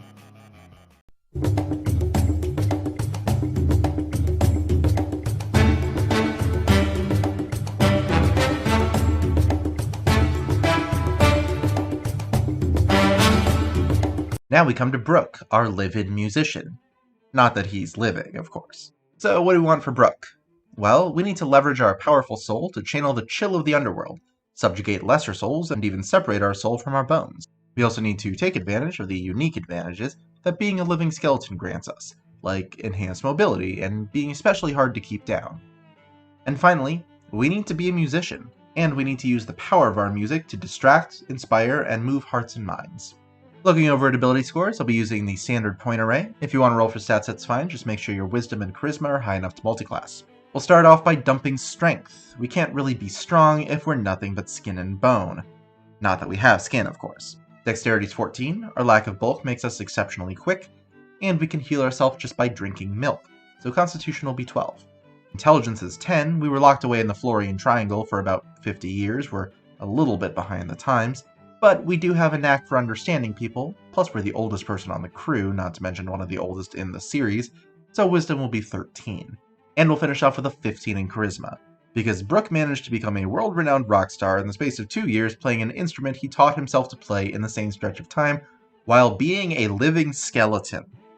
Brook is human, technically, but thanks to the Revive fruit, we'll make him a human reborn. That'll bump our Dexterity and Charisma up by 1 each, and give us a deathless nature. We have resistance to poison damage, as well as advantage on saves against diseases, being poisoned, and death saves. We don't need to eat, drink, breathe, or sleep, and we can't be put to sleep by magic. We can take a long rest by spending 4 hours in a conscious but inactive state, similar to Franky. We also get flashes of our past life, letting us add a d6 to a skill check that we make a number of times per day equal to our proficiency bonus. Now, every member of the Straw Hats is a pirate, of course, it kind of comes with the territory, but Brook was a pirate long before the others, so we'll use the actual pirate background to get proficiency in athletics, perception, navigator's tools, and water vehicles, along with giving us a bad reputation thanks to our bounty, so people might let us get away with minor crimes like not paying for food, though Brook probably wouldn't do that. He's a gentleman. Brook incorporates music into his fighting, so surprise, surprise, we're starting off as a bard. That gives us any 3 skills and any 3 musical instruments, so I'll say Insight, Performance, and Stealth for the skills, and Violin, Piano, and Guitar for the instruments. Our music can inspire our allies with our bonus action, handing out a d6 that they can add to an attack, ability check, or save that they make. We have a number of these equal to our Charisma modifier, and they refill on a long rest. For cantrips, Mending fixes the cracks in our bones or maintains our instruments. Violins are kinda delicate, and we're just carting one around the ocean and using a sword to play it instead of a bow. We'll also grab Minor Illusion for some special effects for our concerts on the ship. For non-cantrips, Featherfall slows our falls, since, we're much lighter than a normal person. And Sleep uses our music to put a group of weak enemies to sleep. We can affect up to 5d8 total HP worth of creatures in a 20-foot radius sphere, starting with the weakest and moving up until we reach that total. Bane distracts up to 3 creatures, forcing them to make charisma saves. If they fail, they subtract a d4 from all of their attacks and saves for up to a minute with our concentration. And Unearthly Chorus gives us backup music, so we have advantage on our performance checks. While the music is playing, we can use a bonus action to try to beguile a creature within 30 feet, forcing them to make a charisma save. If they fail, they're friendly to us until the music ends, and we have advantage on persuasion and deception checks against them. At second level, we have Jack of all Trades to add half our proficiency bonus to any ability checks we make that don't use the entire thing. And Song of Rest to strum out a tune that adds an extra d6 of healing to any of our allies who spend a hit die to heal during a short rest. At third level, 2 of our proficiencies become expertises, I'll say Performance and Stealth, and we'll join the College of Swords since we are, in fact, a swordsman. That gives us proficiency with medium armor and the scimitar, though I would call our sword a rapier, which bards do actually get proficiency with as well. And we can use any melee weapon we're proficient with as a spellcasting focus, so our sword can be soul solid. Going to college also teaches us a fighting style, in this case dueling, which adds 2 to the damage of our one-handed melee weapons as long as we aren't dual wielding. And we learn to make blade flourishes. Whenever we take the attack action on our turn, our speed increases by 10 feet. And if we hit, we can expend a use of our Bardic Inspiration dice to perform one of our flourishes. The defensive flourish adds the number rolled to both the damage we dealt with the attack and to our AC for a turn. The slashing flourish deals damage equal to the number rolled to the creature we hit and to another creature within 5 feet of them. And the mobile flourish adds the number we rolled to the damage of the attack, then pushes the attack target back 5 feet plus a number of feet equal to the roll. Then we can use our reaction to move up to our speed so we're still next to the target. For second level spells, Calm Emotions ends any effect of charming or frightening for any creatures in a 20-foot radius sphere who are either willing or who fail a charisma save, or makes the creatures indifferent to creatures they were hostile to, though if they're attacked again or see their friends get hurt then the spell ends. And we'll grab Magic Mouth to record a message in an object that can be played when a condition is met. The message has to be 25 words or less, so we can't record all of Bink's sake, but we can record an instrumental version for Laboon. We do need some ice powers, so we'll take a quick dip into Sorcerer as a Mage of Prismari. We can pick 2 creative skills from a list, I'll say Acrobatics and Nature, then Kinetic Artistry is the main thing that we want. That lets us dash as a bonus action, and a number of times per day equal to our proficiency bonus, add an additional effect to our dash. There's an Ice effect, a Fire effect, and a Lightning effect. We want the Ice effect, Boreal Sweep. When we use it, we can move across liquid until the end of our turn, since we run so fast and are so light thanks to our fine bone structure. And the ice that swirls around us can knock creatures prone if they fail a strength save when we leave a space that's within 5 feet of them. For sorcerer spells, we get access to some nice cold spells. Frostbite forces a constitution save. Failing that, the creature takes up to 4d6 cold damage and has disadvantage on their next weapon attack. Ray of Frost deals up to 4d8 cold damage with a spell attack and reduces the target's speed by 10 feet. And Chill Touch deals up to 4d8 necrotic damage with a ranged spell attack and prevents the creature from healing for a turn. It's not cold damage, but the spell description explicitly calls it the Chill of the Grave, which seems pretty on the nose for Brook's abilities to me, and it also gives undead that it hits disadvantage to hit us back. Clearly, because we're the Soul King. There's also Sword Burst, a lightning quick sweep of swords around us that deals up to 4d6 force damage to any creatures within 5 feet of us who fail a dexterity save. For first level spells, we get Charm Person, using our musical prowess to charm a humanoid who fails a wisdom save, and Ice Knife, an icy projectile that deals 1d10 piercing damage on a hit, then explodes and deals 2d6 cold damage to the target and any creatures within 5 feet if they fail a dexterity save. That's really all I wanted from Sorcerer, so let's take another quick dip, this time into Death Domain Cleric. We get proficiency with all martial weapons, and as a Reaper, we learn a Necromancy cantrip and can target 2 creatures within 5 feet of each other with our Necromancy cantrips. We'll take Sapping Sting, which deals up to 4d4 necrotic damage and knocks the target prone on a failed constitution save. There's also Thaumaturgy, the cleric's answer to Prestidigitation, a bunch of minor sensory or role-playing effects, along with Guidance and Resistance, to add a d4 to a creature's ability checks and saving throws respectively. Clerics prepare spells from their entire list, of course, but we do get False Life and Ray of Sickness for free from the Death Domain. False Life gives us 1d4 plus 4 temporary HP for an hour, and Ray of Sickness deals 2d8 poison damage on a hit, along with poisoning the target if they fail a constitution save. Apart from those, we'll also pick up Bless, the inverse of Bane, adding a d4 to our allies' attacks and saves, and Detect Evil and Good, which tells us if there are any aberrations, fae, fiends, elementals, celestials, or undead within 30 feet of us. We're mostly here for Channel Divinity though, which we can do once per rest at 2nd level. The Death Domain gives us Touch of Death, letting us deal extra necrotic damage with a melee attack equal to 5 plus twice our cleric level, which isn't bad, an extra 9 damage with Soul Solid, but we actually want the standard cleric's turn undead for our powerful Shout of the Soul. As an action, we can make any undead, such as, say, spirits, within 30 feet of us have to make a wisdom save, or be turned for a minute or until they take damage, whichever comes first. While turned, they have to spend their turn moving as far from us as possible, they can't take reactions, and the only action they can take is to dash or get past some effect that keeps them from moving. So we just got through 3 classes and 6 levels, and I hear you wondering, is this going to be another 5-class build? Is it going to be 6 even? Unfortunately no, the rest of Brook is going to be an Undead Warlock. We will have more builds with high class counts in the future, I promise, but no more in this video. A number of times per day equal to our proficiency bonus, we can summon up our Form of Dread, the ghostly Soul King aura that Brook can manifest as a bonus action. For a minute, we get 1d10 plus our Warlock level temporary HP, we're immune to being frightened, and once per turn when we hit a creature with an attack, we can frighten them if they fail a Wisdom save. We get even more spells from Warlock, of course, like Toll the Dead, which deals up to 4d8 necrotic damage to a creature who fails a Wisdom save.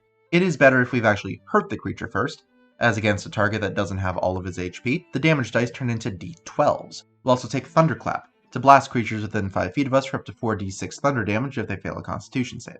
We can surround ourselves with an Icy Chill with Armor of Agathis, which gives us 5 temporary HP for each level of the spell slot we use to cast it, and deals the same amount in cold damage to any creature that hits us with a melee attack while we still have any of those temp HP remaining. And we can already detect undead, but now we can also protect against them with Protection from Evil and Good, which gives aberrations, fae, fiends, celestials, elementals, and undead disadvantage to hit us, and prevents us from being charmed, frightened, or possessed by them. Second level Warlocks get to start picking up Eldritch Invocations, so we'll go with Devil's Sight to see normally in all darkness out to 120 feet, and Armor of Shadows to let us cast Mage Armor at will to make our AC 13 plus our Dexterity. So for our Pact boon, I did consider taking the Pact of the Blade since Brook is a swordsman, but I think Pact of the Talisman is really a better fit, with the Talisman taking the form of the tone dial we keep in our skull with our crew's last song on it. Also, I'd already used Pact of the Blade for Nami, and honestly it fits her much better. While that tone dial is on us, we can add a d4 to an ability check that we fail a number of times per day equal to our proficiency bonus. Suggestion lets us give an order to a creature who fails a Wisdom save that they will follow, as long as we word it to sound reasonable and it isn't immediately dangerous to the creature. Then with Enthrall, we can give a performance that distracts a creature who fails a Wisdom save, catching their attention and giving them disadvantage on perception checks they make to notice other creatures, in case our friends need to sneak by. Holy shit, we're actually getting an ASI! About time, we're only 10 levels in. The mobile feat increases our speed by 10 feet, lets us ignore difficult terrain when we dash, which does work with our kinetic artistry, and lets us move away from an enemy without provoking an opportunity attack if we've made a melee attack against them in the same turn, which works perfectly for our Arrow Notch Slash and Blizzard Slice, as we get in their space, hit them, then get out of their space before they even realize. We get another cantrip here. How about Blade Ward? That gives us resistance to piercing, slashing, and bludgeoning damage from weapon attacks for a turn. Now obviously our tone dial is precious to us, so we'll grab Rebuke of the Talisman at 5th level. When we're hit by an attack from a creature we can see within 30 feet of us, we can use our reaction to push them 10 feet away and deal psychic damage to them equal to our proficiency. That's the only thing we have to give to Laboon. We have to keep it safe, just like our Afro. We get 3rd level spells here, like Hypnotic Pattern to play some party music. The spell, as described, is a visual effect that uses twisting colors and such, but I see no reason that it couldn't be a musical pattern. The pattern fills a 30-foot cube, forcing any creatures in the area to make a Wisdom save. If they fail, they're charmed and incapacitated, and their speed is reduced to 0 while the spell lasts, though another creature can shake them out of it.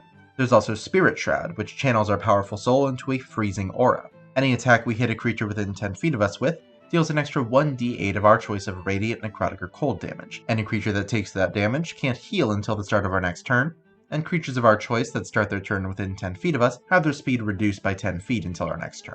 6th level Undead Warlocks are Grave Touched, meaning that they no longer need to eat, drink, or breathe, which we already had from being a Reborn, of course. We can also change the damage type of an attack we hit with to necrotic damage once per turn, and if we do so while in our form of Dread, we can roll an additional damage die for the necrotic damage. At 7th level, we'll pick up Protection of the Talisman, so we can add a d4 to failed saving throws in the same way the Talisman usually lets us improve failed ability checks. For 4th level spells, Charm Monster works like Charm Person but without the humanoid restriction, and Elemental Bane helps us get to creatures who resist cold damage. Technically it works for acid, cold, fire, lightning, or thunder, but cold is our specialty, so that's what we'll use it for. Anyway, they have to make a Constitution save, and if they fail, then they lose any cold resistance they have, and the first time they take cold damage each turn, they take an additional 2d6. With our next ASI, we'll round off our Dexterity and Wisdom, then we'll pick up Shadow of Moil, yet another deathly aura. This one darkens the area within 10 feet of us by 1 step, turning bright light to dim light and dim light to darkness. It also gives us resistance to radiant damage, and lashes out at any creature within 10 feet who hits us with an attack, dealing 2d8 necrotic damage to them. Our 9th level Eldritch Invocation is Otherworldly Leap, since we're so light, letting us cast Jump on ourselves at will, tripling our jump distance. As for spells, we have access to Death Ward from our Undead Patron, which protects us from death once, setting us to 1 HP if we'd go to 0, or just fizzling an effect that would instantly kill us without dealing damage. The Undead also gives another way to cheat death with Mortal Husk. When we drop to 0 HP, we can use our reaction to drop to 1 instead, and blast creatures in a 30-foot radius with 2d10 plus our Warlock level necrotic damage. We then get a level of exhaustion, and can't cheat death in this way again until we take 1d4 long rests. Also, we're resistant to necrotic damage, and if we're in our form of dread, we're immune to it. We also get one last cantrip. I'll say True Strike, because there really aren't any others that I care about. 11th level Warlocks get a Mystic Arcanum, a 6th level spell that they can cast once per day without a spell slot. Ours will be Mass Suggestion, so we can apply our suggestion to up to 12 creatures. We do get another spell here, but there aren't any that I'm super interested in. There's still a couple on the list that deal necrotic damage like Negative Energy Flood and Blight, but they aren't really in character for Brook. Feel free to fill out the list with whichever spells you want. We'll have a couple of empty slots by the end of the build. Our last ASI can bump either Dexterity or Charisma. I'm saying Charisma for better spells and more uses of Bardic Inspiration, but if you pick Dexterity, you become a better swordsman and are harder to hit, so it's not a bad choice. And we get our last invocation, the Tomb of Levistus. Once per rest, as a reaction to taking damage, we can freeze ourselves in a protective block of ice. We get 10 temporary HP for every Warlock level we have, which takes as much of the triggering damage as it can. Then immediately afterward, we're incapacitated, our speed is reduced to 0, and we become vulnerable to fire damage. The ice melts at the end of our next turn, and we go back to normal and lose any remaining temporary HP. We can pick a 7th level Mystic Arcanum at 13th level. How about Force Cage to freeze an enemy in a block of ice instead? Either a 10-foot cube with solid walls or a 20-foot cube with barred walls. The cage blocks both physical and ethereal travel, probably due to being infused with our powerful soul, and anyone trying to teleport out has to pass a Charisma save first. We do get another spell here as well. If you want to fill it out, go ahead. Then we'll move on to our capstone, the 14th level of Undead Warlock for Spirit Projection. Once per day, we can separate our soul from our body as an action. We can stay separated for up to an hour with our concentration, and while separated, we get a number of benefits. Both our spirit and body have resistance to bludgeoning, piercing, and slashing damage. We get a flying speed equal to our walking speed, and can pass through creatures and objects as though they were difficult terrain. Though if we do end our turn inside something else, we take 1d10 force damage. We can cast Conjuration and Necromancy spells without components, and once per turn, if we're in our form of dread and we deal necrotic damage to a creature, we can regain half the damage we dealt as HP. Now that the build is complete, the question becomes, how good is it? Well, we're pretty hard to kill, which is somewhat surprising since our HP isn't much better than Robin's. But unlike Robin, we have multiple ways to cheat death, with Death Ward and Mortal Husk, plus a bunch of resistances and advantage on death saves if we do end up at 0. We also have decent mobility, since we can run on water and triple our jump distance at will. Special mention to our Spirit Projection, which gives us a flying speed and lets us move through solid objects for up to an hour, then lets us teleport our body to us or vice versa when we end the effect. And we have multiple spells to end fights in a single move, from Sleep and Calm Emotions to Hypnotic Pattern and Force Cage. Notably, Sleep and Force Cage don't allow saves to resist the effect, though Sleep is somewhat hindered by its HP limit. On the other hand, my number one problem with this build is that we have no extra attack. Brook is described as a speed-based swordsman, compared to Zoro being power-based, but Brook gets less attacks, which just feels wrong. We could get it if we went back to the blade, but Talisman just fit too well for me to justify that. We've also got a lot of different sources of temporary HP, which I will remind you, do not stack. We just pick one. Tomb of Levistus in particular is great to absorb a hit, but since it melts almost immediately afterward, it leaves us with no temporary HP to cushion our lackluster health. And finally, our resources are a bit limited. We've only got 4 Bardic Inspiration dice to use for Inspiring or Blade Flourishing, and we didn't get to Font of Inspiration at 5th level, so they don't recharge on short rests. Plus, we only have the spell slots of a 6th level spellcaster, so the only slots we have higher than the 3rd level are our 3 5th level Warlock slots, though those do recharge on short rests, which does mitigate it somewhat.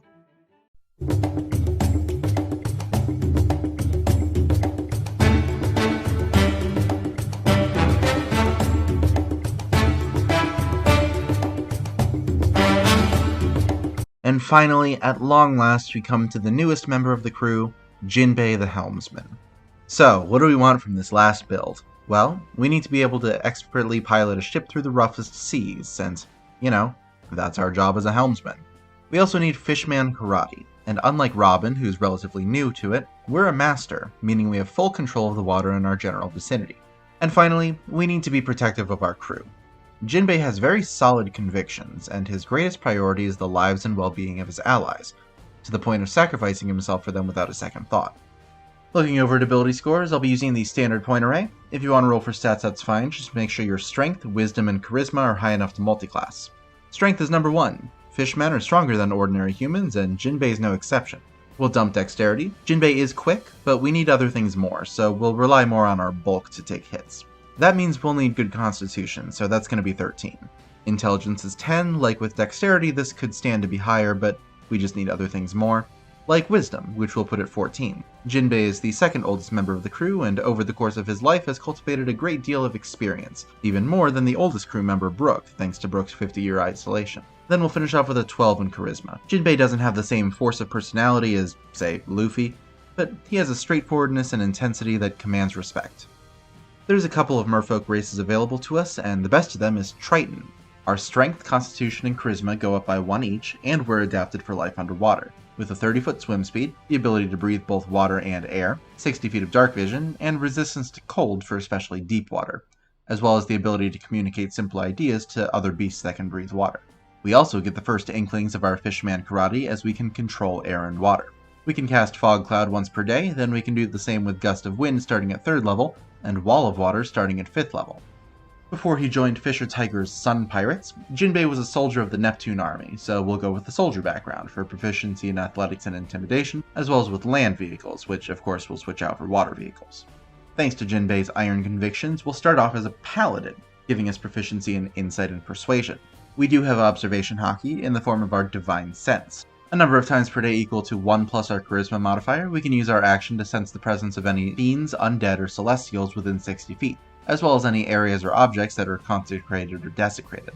We can also lay on hands to heal ourselves or an ally with a touch. We get a pool of healing points equal to 5 times our Paladin level that refills on a long rest.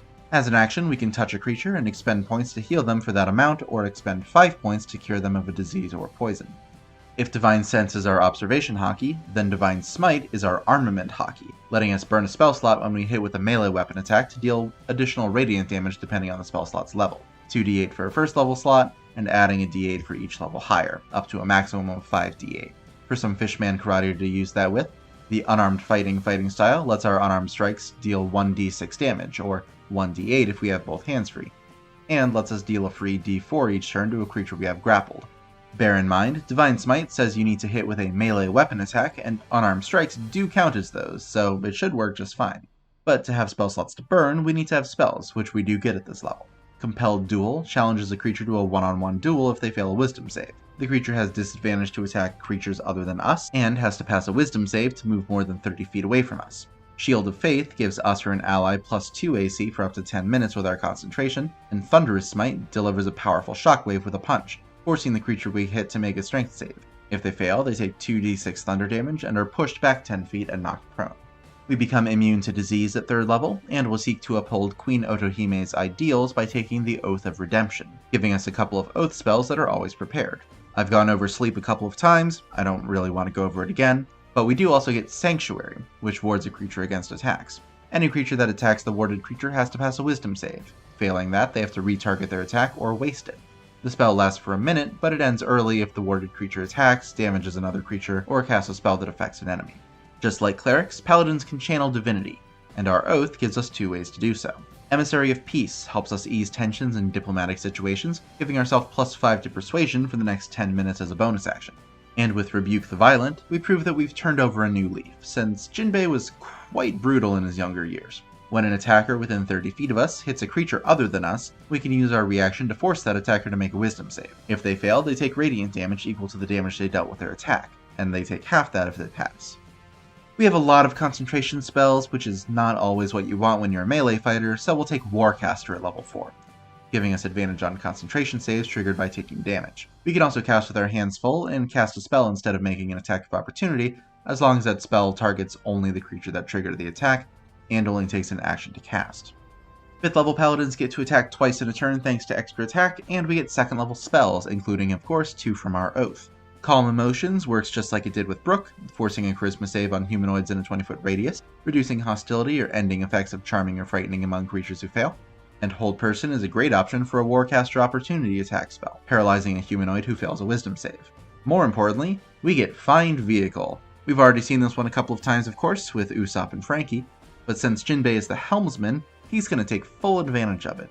We summon a vehicle, and as we established with Franky, we'll need to use a 7th level spell slot to summon the Sunny. Don't worry, we'll get there. We use double our proficiency bonus on checks we make to drive the vehicle, and we can make any spell we cast that only targets us target the vehicle as well. That's going to be a big focus of our spells going forward, but even at this point we can give our ship Shield of Faith, Thunderous Smite, or Sanctuary. One thing that doesn't affect our ship, unfortunately, is our Aura of Protection, which adds our Charisma modifier to all of our saving throws and to those of our allies who are within 10 feet of us. Maybe if the Sunny gets its own Club Otterman, then it'll count, but for the moment, it's not a creature, so oh well. Similarly, we also have an Aura of the Guardian, which lets us use our reaction to take a hit for an ally within 10 feet, magically transferring any damage they would have taken to us instead. This doesn't transfer other effects like being knocked prone or poisoned or whatever, but the damage also can't be reduced in any way. At 8th level, we'll grab the Brawny feat for some of that Fishman super strength, boosting our strength by 1, upgrading our athletics proficiency to an expertise, and making us count as one size larger in terms of carrying capacity. 9th level paladins get 3rd level spells. Our oath spells here are Hypnotic Pattern and Counterspell. Hypnotic Pattern messes with the water in people's bodies in a 30-foot cube, forcing them to make a wisdom save. If they fail, they're incapacitated and charmed, and their speed drops to 0. Counterspell uses our reaction to no-sell a spell that another creature is casting. If the spell is 3rd level or lower, it fizzles automatically. If it's higher than that, we have to make a charisma check with a DC of 10 plus the spell's level. Now, Jinbe is a member of the King of the Pirates crew, so he has no fear of death, even in the face of a mere emperor such as Big Mom. So our Aura of Courage makes us and any allies within 10 feet of us immune to being frightened. Then Improved Divine Smite at 11th level uses our Armament Hockey to deal an additional 1d8 radiant damage whenever we hit with a melee weapon. This is the bit that doesn't technically work with unarmed strikes since it specifies hit with a melee weapon rather than with a melee weapon attack. Unarmed strikes are melee weapon attacks, but they aren't technically melee weapons themselves. It's weird and nitpicky, and I don't understand why the two Divine Smite abilities have different wording, but I also don't think it unbalances anything to let you use this with unarmed strikes, so talk to your DM, they might disagree. That's about all I want for Paladin, and we do need to get up to 7th level spell slots to summon the Sunny, so we'll finish off as a Druid. We learn the secret Druid language, and we get Druid spells. Shape Water uses our Fishman Karate to manipulate water around us, so we can produce various sensory effects or freeze water in a 5-foot cube.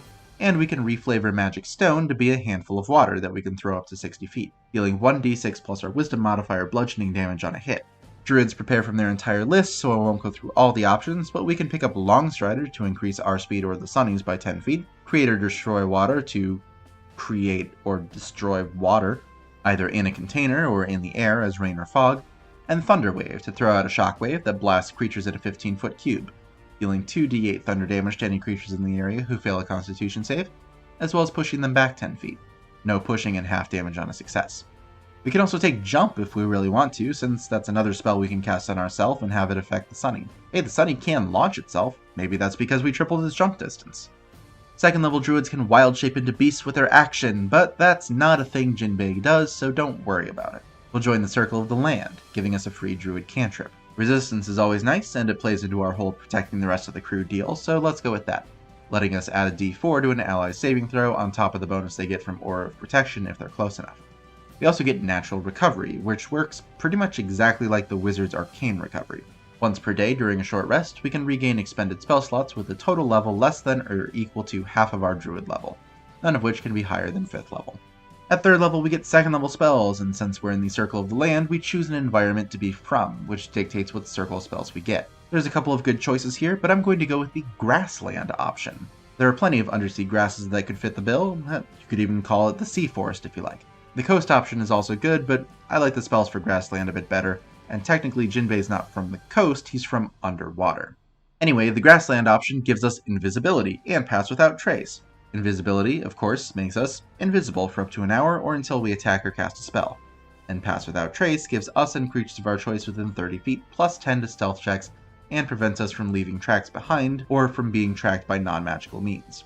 Bark Skin helps shore up our abysmal AC by making it 16 for the duration of the spell, and we can take Enhanceability as well, which, again, I've gone over multiple times in this video already. Important to note, all the spells I just mentioned can target only ourselves, so all of them can also be applied to the Sunny. Yes, even Pass Without Trace, that targets ourselves and then we kind of radiate an aura. At 4th level, our Wild Shape improves, so we can turn into creatures with a swimming speed and creatures up to CR 1/2, which is nice if we were going to turn into anything and probably be something that could swim, but we can safely ignore this still. We'll round off our strength and charisma with our ASI here and pick up guidance to go along with resistance, so we can add a d4 to an ally's ability check. For 3rd level spells, our circle gives us daylight, which radiates bright light in a 60-foot radius around the point we choose, and dim light for a further 60 feet. Despite the name, this does not count as sunlight, which is unfortunate. Now, since that targets a point, we can't target ourselves to apply it to the sunny, but you know what we can do that with? Our other circle spell, Haste. Our speed doubles, we get +2 to our AC and advantage on dexterity saves, and we get an extra action each turn to make one attack, hide, disengage, dash, or use an object. I'm going to be perfectly honest, being able to apply haste to our ship was really the thing that made me pick Grassland over Coast. Conjure Animals summons a number of beasts that'll listen to our orders. The number of beasts summoned depends on how strong we want them to be.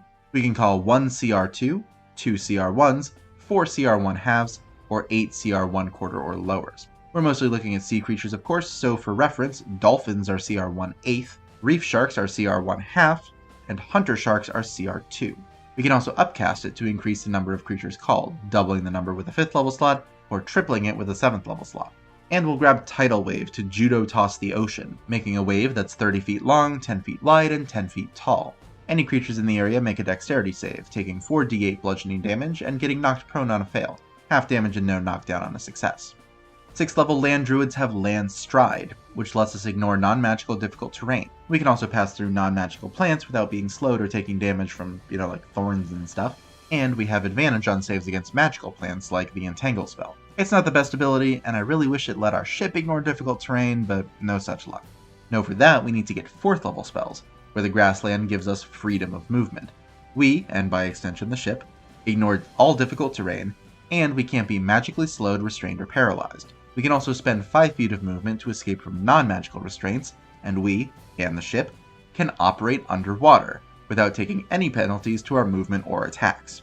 Our other grassland spell at this level is Divination, which lets us ask a question about an event that will be taking place soon. It's not the most in-character spell for Jinbe, but he does presumably know Madame Charlie the Fortune Teller, since she's Arlong's little sister, so it's not out of the question. Control Water lets us manipulate a large area of water, causing it to flood, make a wave that can capsize ships, part to create a dry path to walk on, change the direction of the water's flow, or create a whirlpool that can suck creatures in and cause damage. And Stone Skin is another spell we can apply to the Sunny, giving it and us resistance to non-magical bludgeoning, piercing, and slashing damage. It's not that great for us personally, since at Warlord of the Sea level most of the people who can challenge us can bypass it pretty easily with Haki, but hardening the ship against mundane cannonballs could be very significant. Our wild shape improves again to allow up to CR1 creatures and letting us pick ones that can fly, but again, that's not our deal, so ignore it. And we'll boost our wisdom with our last ASI to make our druid spells stronger. This is also the level where we get our 7th level spell slot, so we can summon the Sunny to apply all these fun spells to. Our capstone is the 9th level of druid for 5th level spells. Our circle spells aren't honestly great for us here. Insect Plague summons a cloud of biting locusts, and Dream lets us send messages to people in their dreams, but we can take the druid spell Maelstrom. That creates a 30-foot radius circle of 5-foot deep water around a point of our choice within 120 feet. The water swirls around, making the area difficult terrain, and forcing any creatures who start their turn in the area to make a strength save, or take 66 bludgeoning damage and be sucked 10 feet toward the center. Now that the build is complete, the question becomes, how good is it? Well, Jinbe is a bit of a tank in the MMO sense. With spells like Sanctuary and Compelled Duel, and features like Rebuke the Violent and our various auras, we have plenty of ways to run interference during combat, protecting our allies and punishing enemies for attacking them. We also have incredible damage potential. Hold Person as a reaction is great by itself, but paralyzing a creature means any attacks that hit it automatically crit, so we can attack twice and burn spell slots on Divine Smite to hit for 28d8 plus 8 damage in a single round.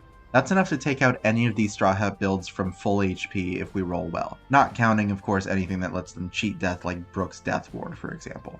And it's no secret at this point that I'm a big fan of the Find Vehicle spell. I used it 3 times in this video, so someone like Jinbe who can make the most of it is gonna be good in my book. This will vary a bit depending on the naval rules you're using, but we can apply Sanctuary, Haste, Stone Skin, Invisibility, and Freedom of Movement, among others of course, to our ship, which I personally think is very cool. On the other hand, we have a lot of concentration spells, and we're a melee fighter. 2 things that don't exactly mix well usually. We do have Warcaster to mitigate this a bit, but it could still be a major problem. One glaring issue is that we need our concentration to have halfway decent AC with Bark Skin. So even if we catch an enemy in a compelled duel, for example, we'll be dueling with 9 AC. Since duel is concentration based as well, we can't have them both up. We could of course just wear armor, since we're a paladin, but Jinbe doesn't do that, so we're not going to either. And that is definitely an if we catch them in a compelled duel. Our wisdom and charisma are not quite as high as I generally want for a caster, so our spell save DCs are 17 for our druid spells and only 16 for our paladin ones. And that should about wrap things up. I love these characters and One Piece, so making these builds was a lot of fun, and I hope I did them justice for all of y'all out there who love them too. If you enjoyed the video, I'd really appreciate you subscribing and leaving a like or a comment, or hey, even both. And if you want to support what I'm doing here, or want to see more, or even just want to chat with me on my Discord, you can check the description for the link to my Patreon, though, fair warning, I probably won't be doing another video of this magnitude for quite some time. This was a lot of work. Thank you all for watching this video, along with all the others I've done over the past few years, and I will see y'all next time.